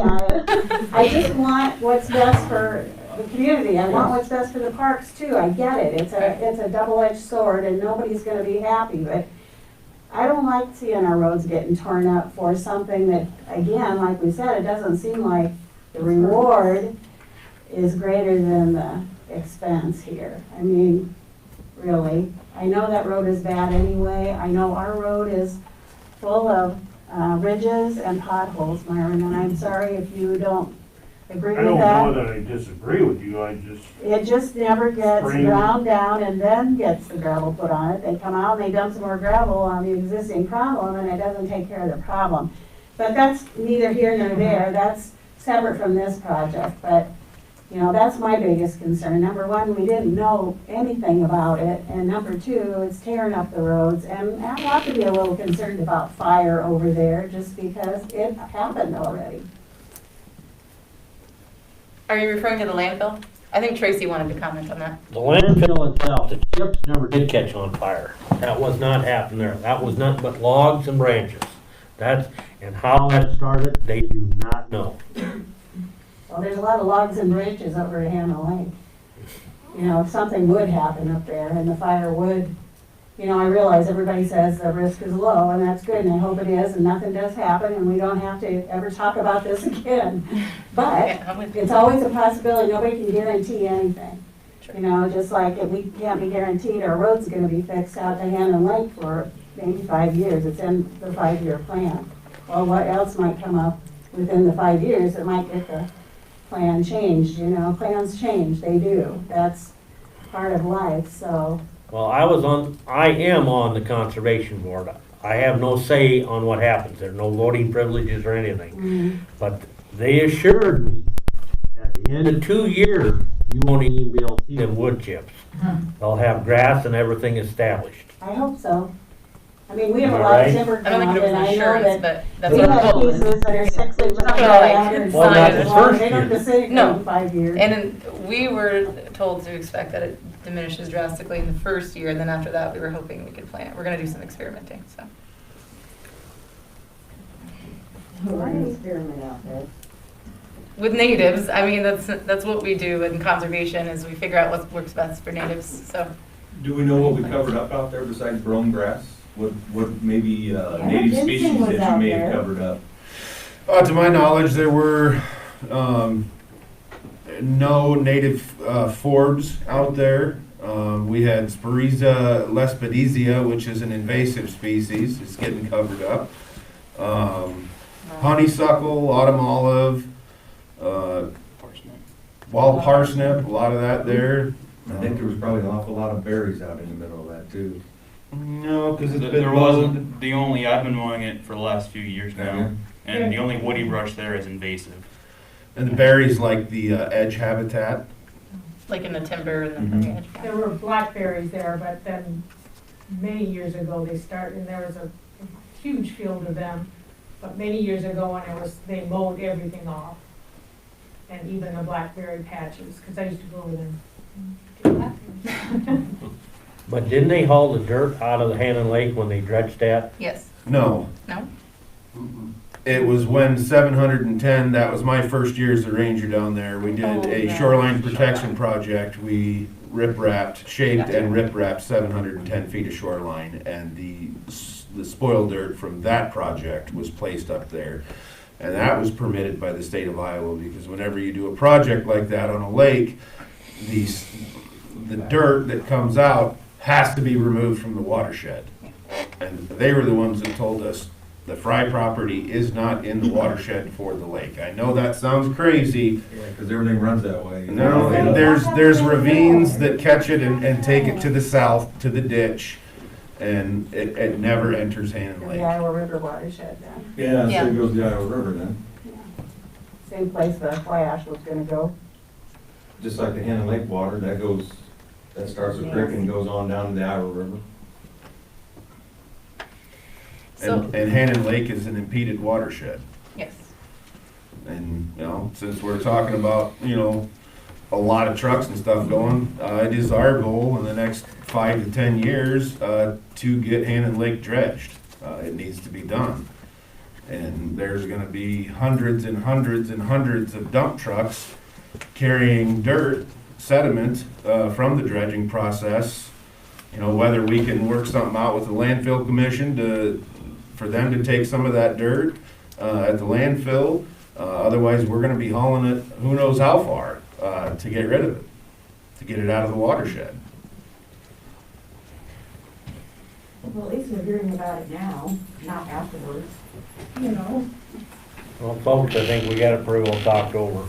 Sure. So if there's any non-road questions regarding mulch in the future, anything like that, our conservation board meetings are the second Monday of every month at 5 o'clock at the Benton County Nature Center. So if you'd like to, and there would actually be a quorum there, and the whole board would be there most likely. They apologize for not being able to make it. We had people out of state and people that had scheduled meetings and on-client boarding. It was a really, really bad, 10:30 was a bad time for them, so they apologize. I have a question about the decomposition issue. People put wood chips around their trees, and they don't decompose that fast. Like, as far as like the wood chips you'd buy in a bag from the store? No, somebody gets a tree chopped down, because I've done that, and they don't decompose that fast. Well, it depends on what type of wood. We don't know what kind of wood they're dumping in there. Everything. So some of it's gonna break down quicker, some of it's gonna take a little bit longer. And you've got pieces, and that's gonna take a long time. Mm-hmm. And there's junk in it too. That's what I was appalled at. Yeah. We were All the too. junk that was in it. We were too. And that problem's been addressed by the company. I hope so. I hope it gets fixed. I hope they have to go back and sit through it all again. I was gonna say, I don't know if you guys did see, but all the company guys were out there cleaning it up. We didn't, they did, when we were leaving, before more trucks showed up. Yep, so on that note, we're not the ones that load everything, we're just the ones that haul it. So once that was made aware yesterday, You should know what you're loading and what you're hauling. the guys do not get out of the trucks. Yeah. So it's a safety issue with them swinging excavators, they do not get out of the trucks. So you guys don't get in trouble if you get pulled over for having an overload too, because it was somebody else that dumped it in there? They have been stopped many times by the DOT, and we have never had an overweight issue. For this trip, but I'm just saying. For the last, since I started in October, the guys have been stopped many times, and they have not once had an overweight issue since October. So, the deal with the garbage, I contacted the company, the guy that's in charge of loading, let him know what we were finding, told him it was unacceptable, they needed to address it right away. He said he was gonna call the guy right away to make sure that does not happen. So when we know about an issue, we do take care of it, because we do not wanna have issues, obviously, with the conservation. We don't want issues with any of the dump sites, whether it's, you know, them, you guys seeing anything, or some of this stuff actually goes to a mulch facility in Davenport too, that it gets reground and dyed and sold. So obviously, we can't have anything like that going to any of these things all loaded out of the same sites. So we try to make sure everything's as clean as possible, and when we do notice something, we take care of it.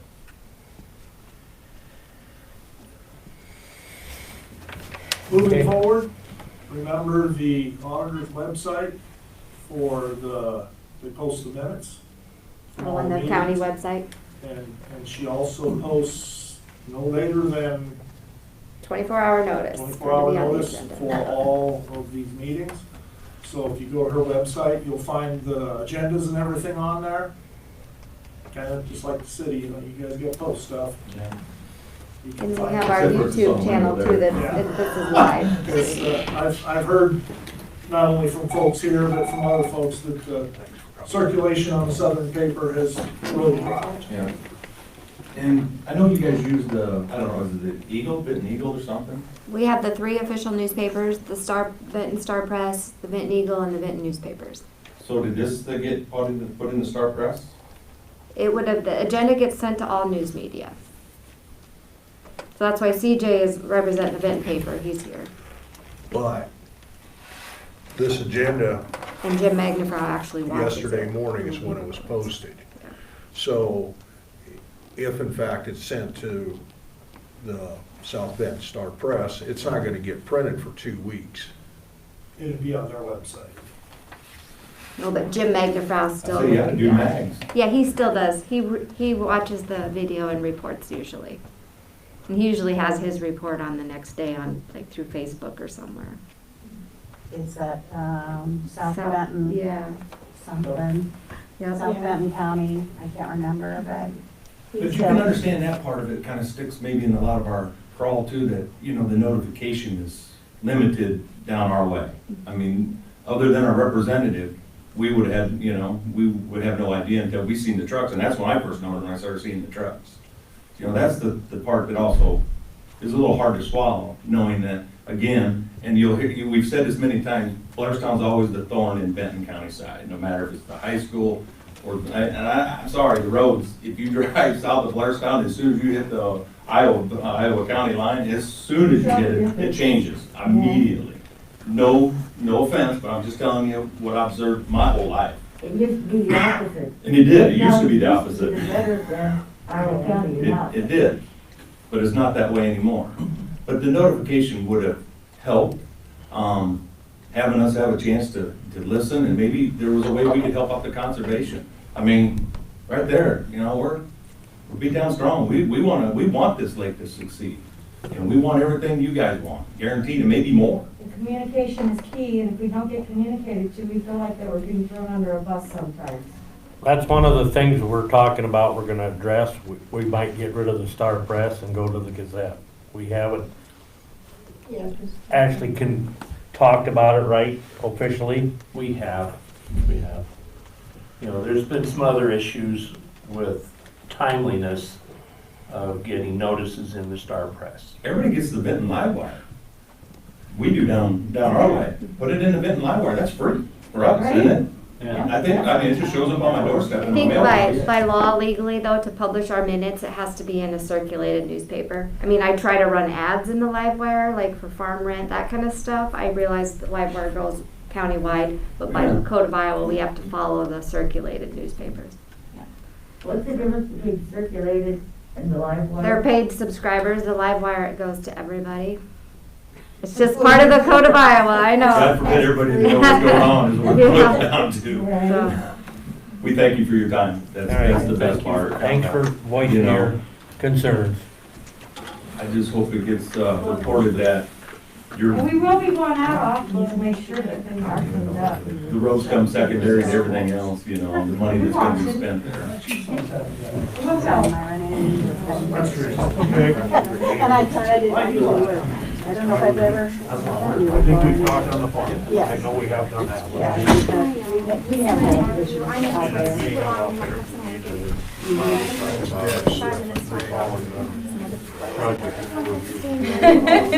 yeah, tell what my kids are doing. Ed, you wanna take it back? I said the new guy has to talk to the grass. Yeah. Yeah, sure, no, that's fine. They got our new operator. Sure. Have fun with that. Thanks. 800 trips. You watching? Find out what time it's gonna be on. Oh, thank you, I was gonna go look for that. She'll usually do a live stream. I've had, at least it's better than Zoom. Right? I'm on like right here. On our roads. East Wind Road is again, now we got two roads. That's just fine, yeah. Side by Motion side. adjourned. No, we're not done. No, we're not? Remember, Katie's still waiting. So, So, we yeah. still have Katie at limbo.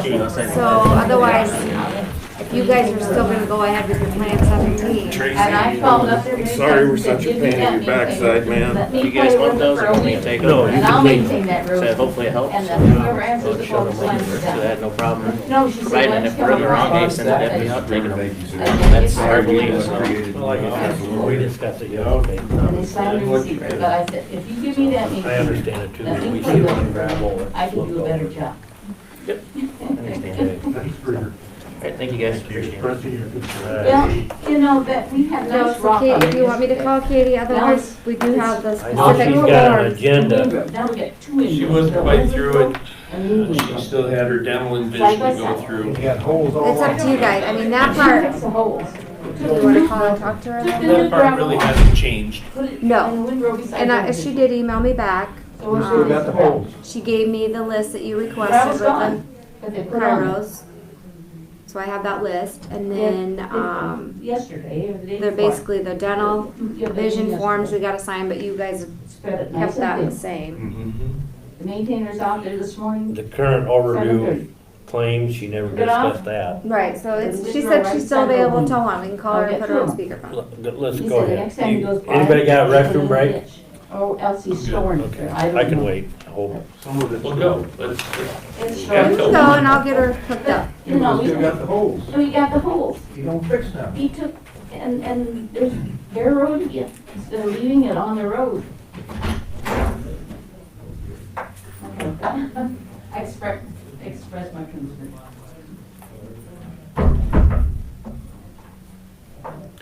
That road that goes east-west, I don't know what road it is. Part of it's blacktop, then it turns to gravel, goes west. Garbage trucks are taking that from Belle Plaine. You know, is that, Yeah, and it's pretty flat. I mean, the watering, supposedly the old landfill was on that road before the current landfill. I Okay. don't know exactly where on that road it is, because that predates me, but that's where the old landfill was, and so that road is called the old landfill road sometimes in my department, I guess, you know, even though there's nobody in that in our department right now that probably even knows that. Yeah, to speak of. I didn't know that. Yeah. Hey Deb, also, if you were to remind people, are you guys familiar with the Benton Today website? Yes, I am now. A lot of times there's stuff she has it covered right before the day's over even. Yeah, I pulled up the conservation board meeting. Yes. Notes from. She the already, meeting. like, during the meeting when they approve my minutes, I'm automatically send them out and she's got them up there already, Yeah, so. yeah. It's amazing how the dirt changes. We just, I need to know. pay more attention, I guess, so. Well, thanks, Sorry, guys. yeah. Like I said, I'm still disappointed if we had been at that meeting with the Benton people. We might not be having this meeting today. Right?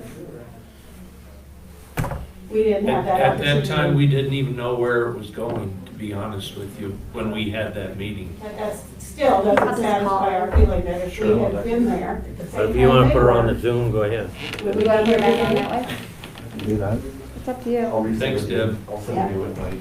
Okay, that's fine. We can do it that way in case she wants to share something with me. Okay, yeah, that would probably be all right. More slides to share. I know. Okay, It'll be a little, I guess, on the invite and all that stuff. yeah.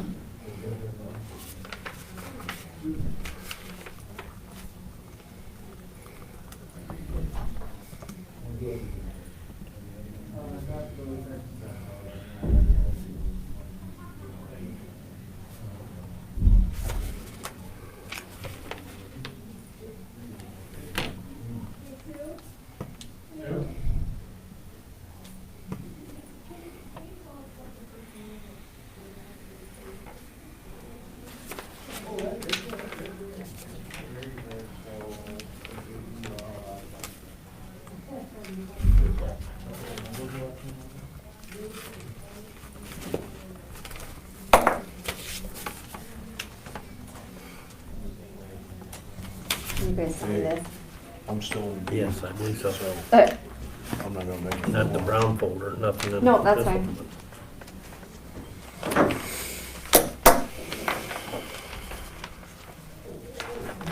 And then I might. Okay, all right.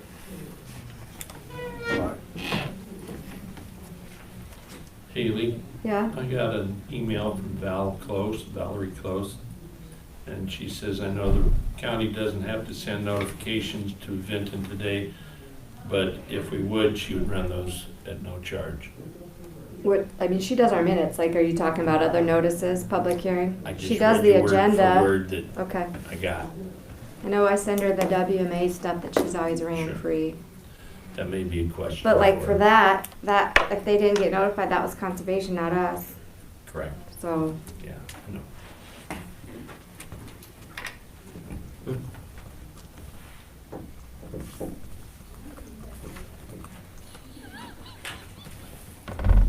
You don't have nothing better to do today, do you? Yeah, right. Shoot. Well, this Oh, other Val lady. just said yes, all notifications, she's watching. Oh, okay. Somebody's supposed to call this lady too before we're done. The illustrious, little bit of time delay, Rick, when you watched it, Yeah, I know there is. and you attempt to respond, you realize in person that, in real life, Too late. that you're a little bit later than you thinking it was a meeting. That's why I like the Zoom. You know, when I call in, it's hard to catch everything, especially if somebody's over here talking. So I really like the Zoom. I'm working on getting Katie in here. Send her an email. Yep, she said sounds good. And I'm asking Tony to print me something.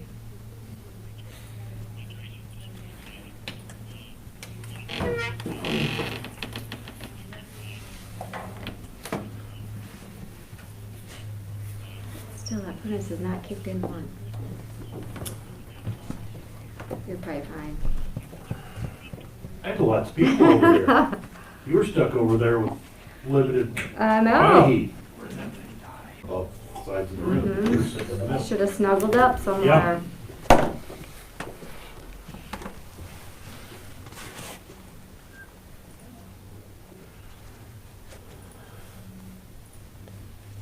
So they had a truck going in the ditch? Is that what you said? Tuesday, Oh, the second day that they Last were week hauling. No, it's been 3 weeks ago now. oh, The guy, well, you'd have to be there. Rick knows like truckers. Some guys can drive a truck. Some guys Some can't. guys should not get in a truck. Some people shouldn't even get in the car. Yeah. And there she is. Well, I appreciate. At least we all had masks on. I had my back to her. Whoever called the timeout and got that going. Well, I feel for you. I know that you have a lot of balls in the air at one time, so I absolutely appreciate you understanding where you needed to divert, and we're happy to reconvene with this. So, as I'm kind of just getting back to where we were, and I think we're good with the medical plan renewal, and I did send over to Haley those reports of the chiropractors, so she has those, and again, that's something that we would continue to discuss with employees. But when we left, we were looking at, and I can share the screen again, so that we're all on the same page, literally and figuratively. So we were looking at the reserve funding illustration, and we kind of went from being in a pretty good place a few years ago to pretty quickly seeing how that can be spent down without adequate funding. And I want to let Haley speak as well, because I know she's done a lot of work figuring in how to make this happen, despite the fact that budgets have already been set. So I just want to kind of put this up in front of you and see what questions you have, or considerations that you're thinking about. You're the boss lady. What's that? Sorry. On the renewal part, or on the reserve funding. Oh, yep, so like I explained to you, Katie, I put that extra in the rural supplemental. Because at the time when we told the department heads the amount, we went off of that renewal amount. Yep. So, yeah, I think we'll be okay with the reserve. I put in that 20%, like we kind of agreed on. Yeah, perfect. Okay, so it doesn't sound like we need to spend too much time there, and our hope is really to have rates close, next fiscal year 2023 rates, near soon after Thanksgiving, and so we're hopeful that this will be something that we can address early on and make sure that all the budget setups that need to happen are able to happen. So we will leave that be, and then one more kind of just difficult conversation, I guess, or something that I want us to work towards a resolution. So when we talk about the partial self-fund and the HRA, Benton County currently works with Secure Benefits as a third-party administrator, and is that task now? Benefit No, partners it's still have, okay. I'll explain a little bit about what's happened. So back in October, Wellmark, I'm sorry, I'm kind of talking out of order. I'll just give a quick overview of how the partial self-fund works. So a claim occurs, that's processed by Wellmark according to the core plan, and Wellmark then sends an explanation of benefits over to Secure Benefits. Secure Benefits works through that, they align it to the members' plan, their accumulated costs so far, and have been writing checks directly to providers for those services. That had been working pretty well until October, and in October there was an error on the spreadsheets that Wellmark was sending to all third-party administrators. So that caused a bit of a concern, but that got corrected. However, and so that was around the end of the year. When that got corrected, Wellmark changed slightly the way that they are sending that information. And I'm going to try to give a brief example to help this make sense. So when Wellmark sends a file prior to the start of 2021, for each claim, there were 2 line items. So there was a provider and a facility. And our third-party administrators cannot pay providers directly. They have to pay the facility where the provider was working. And so it had been fine when they received 2 line items, provider and facility, they knew exactly where to send the check. So as Wellmark updated their system, the reports that they are sending Secure Benefits no longer include facility information. So for instance, and in your area, you know, it probably gets pretty complicated, and we have some evidence of that. So there may be a provider out there, maybe a OBGYN, who is a single provider, but he or she may work at 4 different facilities. They may have 2 clinics and 2 hospitals where they work. So the problem that we are running into is that Renee is getting provider information and she does not know what facility to send payment to. Our other TPAs, so we work currently with 3 TPAs. Our other TPAs have the technology to be able to use a code that's embedded to figure out where that facility is. Renee does not have that technology or that capability. And so what has happened is Benton County has a long list, I think it's 30 members, for whom at this point, only into March, she is unable to make payment to the providers because she doesn't know where to send it. She's doing her best. In her defense, she's spending time looking up old claims. I know that some employees there who have contacted me have contacted her directly to give her information. The hard thing is she doesn't want to make assumptions in this situation, because if she assumes Dr. Smith is operating out of St. Luke's and she sends a payment over to St. Luke's, and in actuality Dr. Smith was at the University of Iowa, that causes a real disaster, because the facility where she sent the payment doesn't know what to do with it. The facility who has not received the payment starts sending out collection notices. And so she's kind of at a stopping point. And so we need to determine what we want to do short term and also what we want to do long term.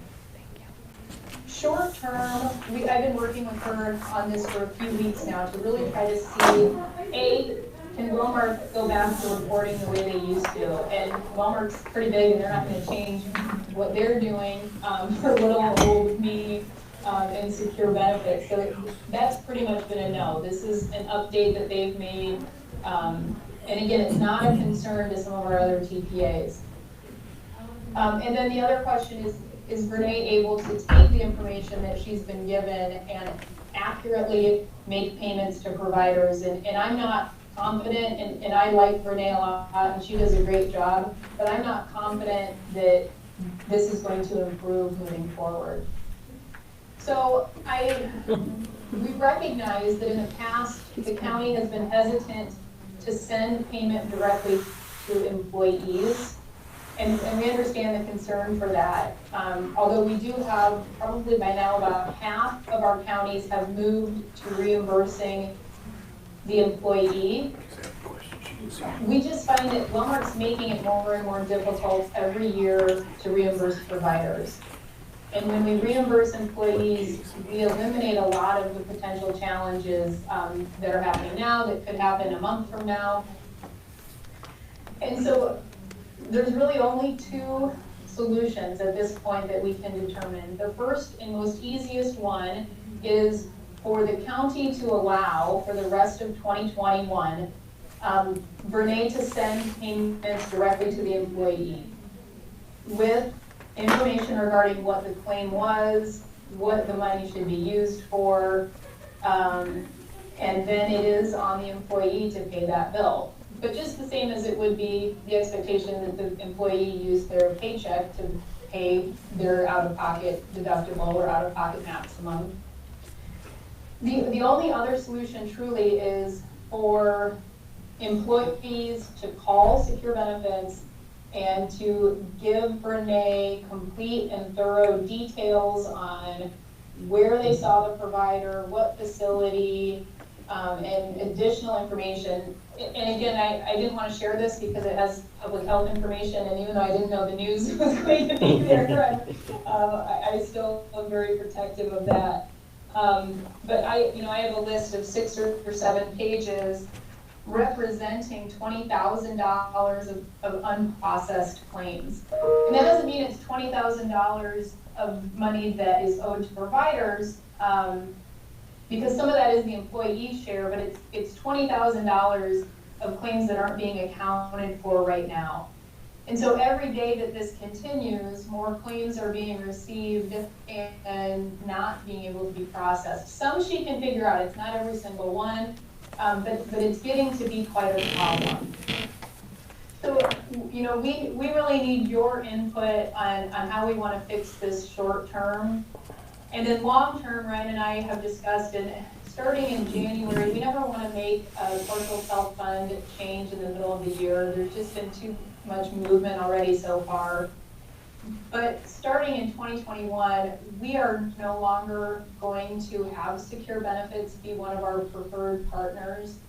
The other TPAs that we work with, we're just not encountering the same problems. And it's nothing against Renee, she's wonderful to work with. They just don't have the technology to keep up in terms of the changes that we are seeing. So that's long term. That's something that we want to come back and talk about in the fall. And at that point, we could go back to a situation where we're paying the providers. But we want to just have a quick conversation, questions that you may have, or hear your thoughts in terms of how to fix this. I've talked to at least one employee, and it gets pretty concerning when they start getting letters of unpaid bills. And we want to prevent that as much as possible. We want the claims to be paid. My question is, the claim itself, that'll be sent directly to you, correct? Not to us, so we are kind of a middleman of everything. We hire Secure Benefits, the county hires Secure Benefits, and you have that relationship. You moved from EBS, I believe, I think back in 2018. So Wellmark does send, it's a long Excel spreadsheet that comes once a week, and it has every claim, 6 cents, 60 cents, $6,000. And Renee processes each and every one of those so that we have an accurate account of how much the employee needs to pay and how much the county partial self-fund needs to pay. The problem is when we have it set up to pay the provider, she is not getting enough detail from those reports anymore to know where to send payments. So she's still getting them, but what she can do with them is pretty limited. Understood. So my opinion is you send it back to the client. Would that simplify things? If they pay their bill, that makes sure. Well, if they don't. I don't know that sending a check back to the employee is, this Renee, can she contact the employee that has the claim to fill in the blanks to take care of this $20,000? That'd be about the quickest and easiest, don't you think? Did you hear that? That's an Hi, option. Ryan. Yeah, can you guys hear me okay? Yep. Yeah. Okay.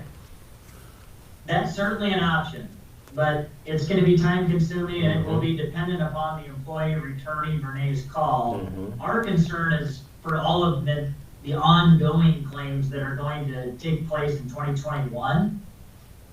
It's not just the 20,000, it will be roughly, you guys are spending $200,000+ a year in this partial self-fund, so it's a bigger picture than just the $20,000. So is there a form that the employee can take to the provider if they're getting services? If I go to the doctor, I take a form, this is my insurance form, fill it out, I take it into, the HR or whatever, and it's turned in.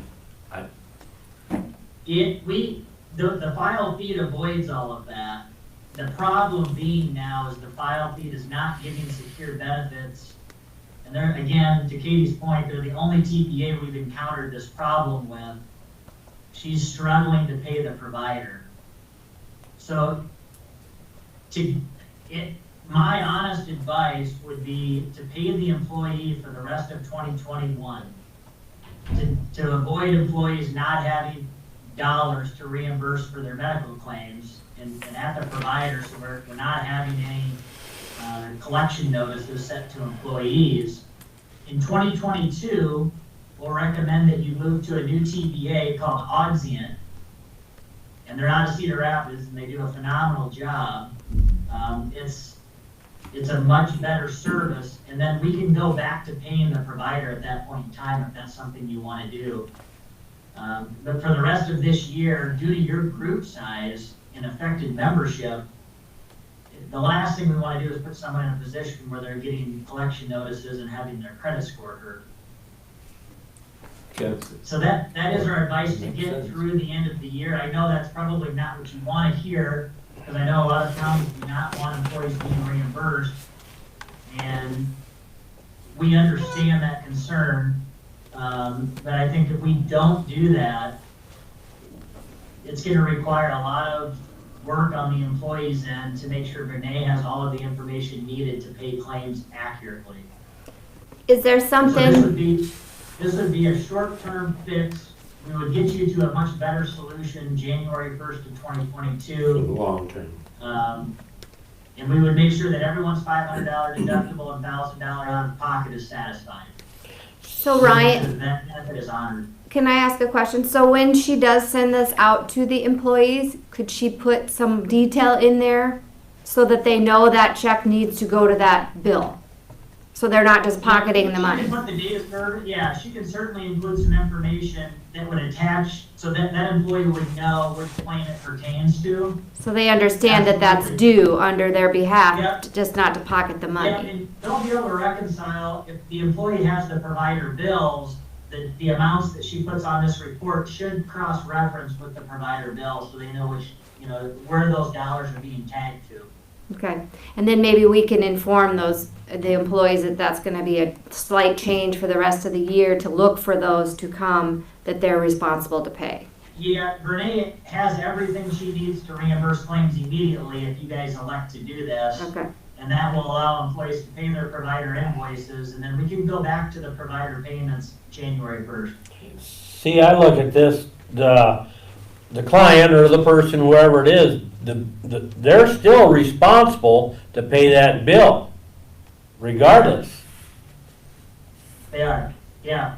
They're gonna be responsible, they're gonna, the difference between the employees out-of-pocket maximum and the plans is roughly $5,000. So that's the most the employee could receive, but they need to apply that to their provider.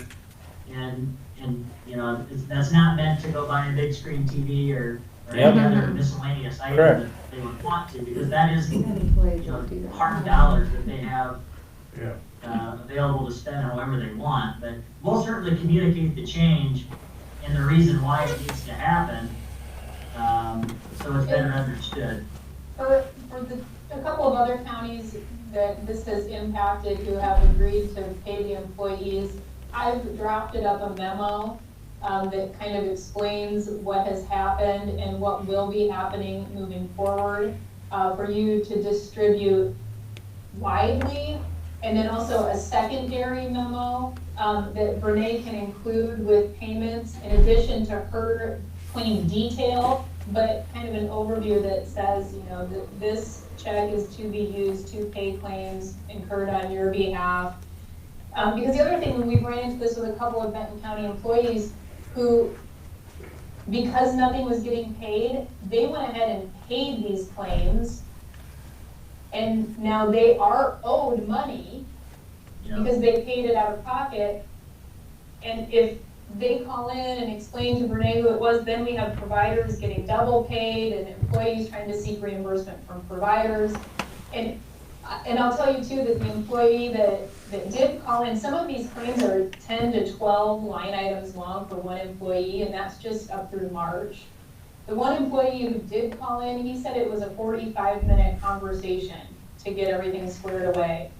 And so our concern is, you know, employees taking time out of their personal life or out of their work time to accomplish this, instead of just saying that we're gonna make a temporary addendum to allow this to occur because of unforeseen circumstances, and then go back and regroup moving forward. I guess that makes sense. I would definitely take you up on that memo to include, so. Yep, I'll send it over in a draft form, so that you can give me any feedback, but I'll do that yet today. Okay, but I think that'll probably be our only Sure. option, really. Yeah, and I guess I'll just add one more note. It's just important to remember that this strategy does save you as the county roughly $500,000 a year. So it's unfortunate that we have to have another payer for any given medical claim, but it does save the county significant dollars. Okay. When would that then go effect? I would say the same thing that, or reiterate more or less what Katie, you just said with Renee with Secure Benefits. She's very helpful. I believe the Benton County employee that had a 45-minute conversation with Renee, I know very well, and learned some of the information that you just commented about, that Wellmark is providing, in Secure Benefits case, less information. So example being, a surgeon performs a surgery at a given hospital, the hospital sends the patient the information for the cost.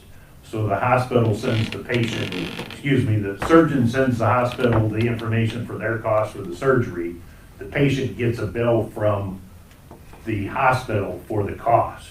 What it shows up on Wellmark's end is the surgeon's name, and only that.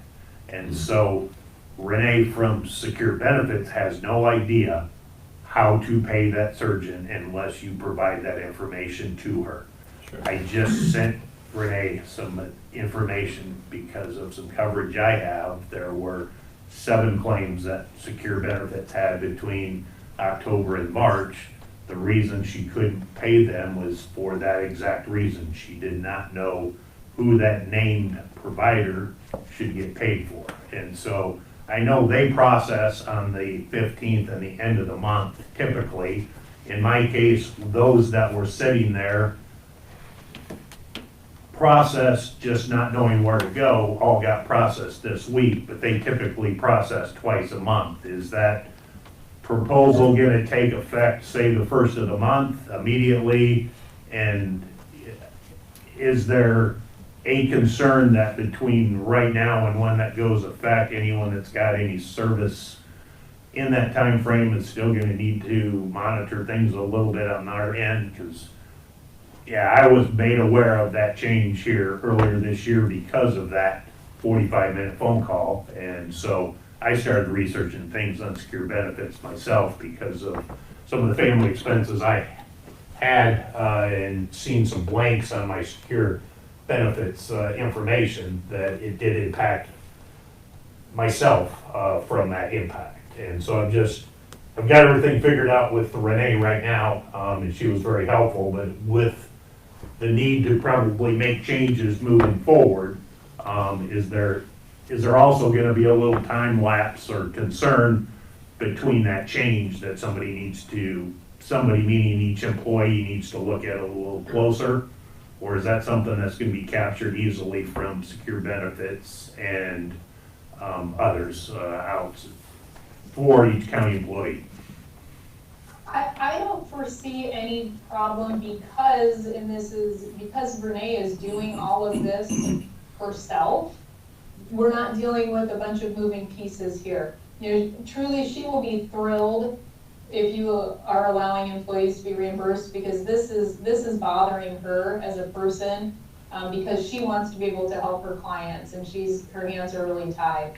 And so I feel confident that if we tell her, you know, she has this up to date. She sends me an update every Monday. And so again, anything that she's finding out is because she's going to the internet and Googling Dr. So-and-so and trying to figure out where that surgeon, works and checking past claims. So I do feel confident that she knows as of, whether we say as of April 1st, as of today, that she will be able to go back and first issue payment on overdue claims, and then moving forward, as you indicated, on the 15th and the end of the month, to be able to issue payments on a regular cycle. But she would prioritize those overdue claims that she hasn't been able to pay yet, because those would be of highest concern. Okay.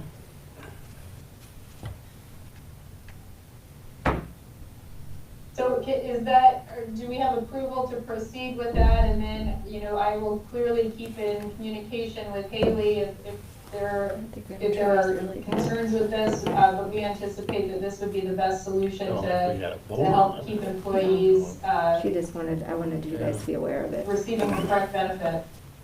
I'm okay with it. I think Rick was too. He stepped out for a second. Gary's okay with it too, so. I think, like you said, that's pretty much our best option right now. Yeah. Well, and it's helpful to have someone in the room who has been through it personally, and I think we can anticipate that there are a lot of employees who, this would be a real time drain and a challenge, especially if you're dealing with a spouse's claims and going back and forth and trying to get all of that figured out. So I'm grateful that you're allowing for this change, and I'll work to make sure that it's communicated well with the memo. And then additionally, when I come for employee meetings, it's something that I can reiterate as a temporary change, only for the benefit of the employees. So how long are we locked in, or when do we get to go with this other company then? July, you said? January. Okay. Because of right now, they're already receiving claims. Right. Company has already paid To some the calendar claims. year, So yeah. to do it once the calendar year has started would be a disaster. We don't Nope, wanna do that. okay, just to make sure we remember to get that taken care of. Yeah, I'll put it in my notes to reach out probably in September. Okay. Okay. Then the last two things are the renewal paperwork, which Haley, I think you're comfortable with that. Yep, No changes. and I printed those out, so these are the forms you need signed that you just sent me, those last 4. Yep, that's So. correct. So Plan 17 for medical, the other one is just the Medicare paperwork, and then dental and vision, but we're just renewing those plans. Yep, they stayed the So no same. changes there. And then the last thing we wanted the board's input on is something that's coming up for open enrollment. And Ryan mentioned this at the renewal meeting, but it doesn't go into effect until July. So along with the accident insurance that ISAC is providing, paying for employees who are enrolled in the medical plan, and then allowing employees the opportunity to add family members or add coverage, ISAC is also sponsoring a critical illness insurance starting July 1st. So I'm just gonna put this up. It's in your binders from the renewal, and it's in the packets. This would be 100% employee paid. And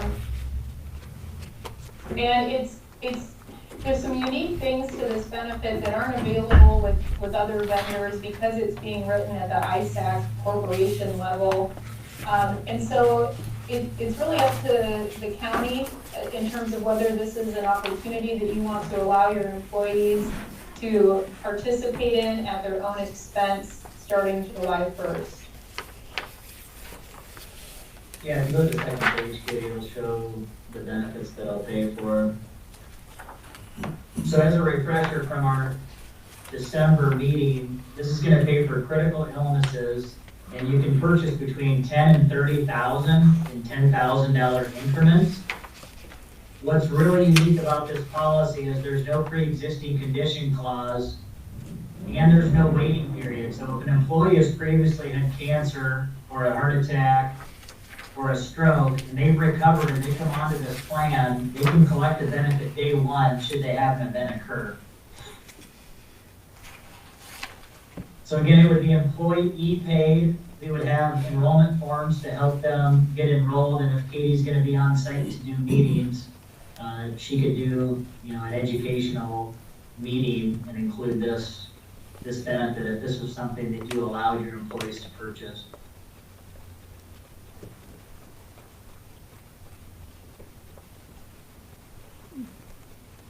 Did that other accident one already took place though, doesn't it? It was already into effect, wasn't it, January? So it looked familiar, that's why. Yeah, is that other accidental one that was just new, that's already in place though, correct? That's already in Okay. place. Yeah, and then we'll have an open enrollment for accident as well, so if any employees missed out January 1st, they'll be able to enroll for July. Okay. Is that the same provider company? Is that why it looks Yes, familiar? it's with Reliance Standard, the Okay. same provider that offered the accident insurance. That's why it looked familiar. No, I'm confused. This would also, just for the sake of logistics, Haley, this probably matters more to Nancy, but this would be an employee navigator enrollment. It would also, the billing would be on ISAC's consolidated bill. So, if it is something that you want employees to have the opportunity to purchase, we're trying to make the behind the scenes stuff as easy on the county in terms of administration as possible. So we would We would be your point of contact for service like we are for dental and vision and, all the other ISAC sponsored benefits. Okay.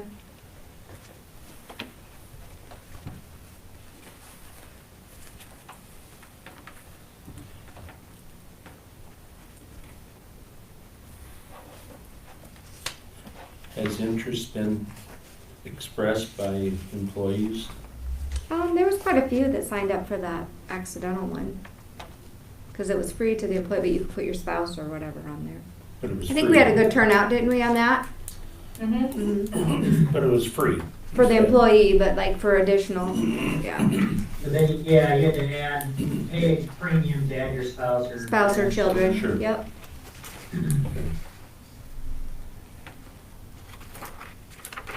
Nope, so, And there are no participation minimums really within this product, so, we do meetings and only 10 people enroll, that's just fine. It can just be for the individuals who would like it. you're funny, Well, it doesn't cost anything to offer it. no. Yeah. I think it's a no-brainer then. That's kind of the way we feel too. Yeah.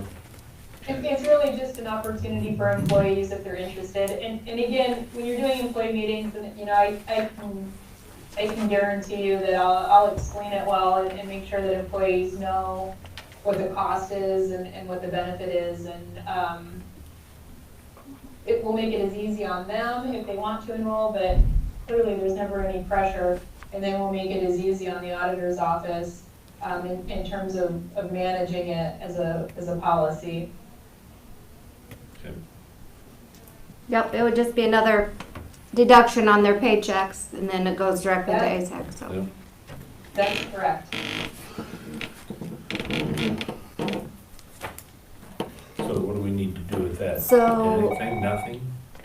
No, that's not offered until July, or like she said, later Yeah, on, it'd be open I enrollment. just need approval that it's okay for us to include that with open enrollment materials and to make that available to counties. We never want to come walking in with a plan or a policy that hasn't been through the board's procedures. So moved. That's Yeah. what we gotta do. Well, you We can just- offer it. Just authorize Yeah. it, yes. I Yeah. don't see a problem with it. I don't either. You can offer it. Okay, Katie. All right. Well, then I think my next steps will be working with Haley and her team in terms of trying to find a date and, getting over there to Benton and trying to figure out what would be most conducive for as many employees as possible to attend so that we can review the changes that we've made today, the things that we're keeping the same, and then I can be on hand to help with any specific questions.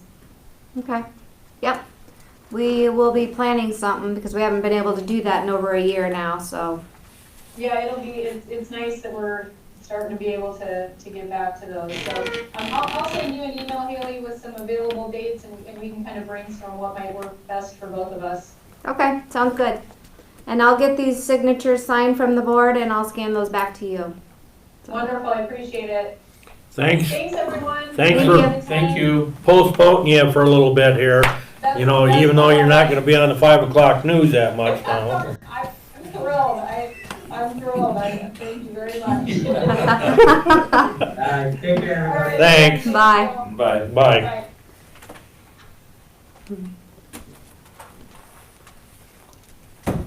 All right, so if you guys are sticking with Plan 17, like you said earlier, It was well explained today. yes, and then I would just need all these signed from you, so maybe do a motion to sign and authorize the renewal plans. Got it. Got a second? Second. All right, all in favor of letting me sign the new insurance forms? Aye. Aye. I like Motion Katie, to she used to adjourn. work Yes, for sir. that company. All in favor? Second. Aye. Kingston. Because I'm on single county family job. And we have no one to all the time. I go on the opposite anyone and I'll go for something during the night because I have insurance on another. Are we off yet? Nope, you haven't adjourned yet. Yeah, we have. We're way ahead of you. Who adjourned? Take your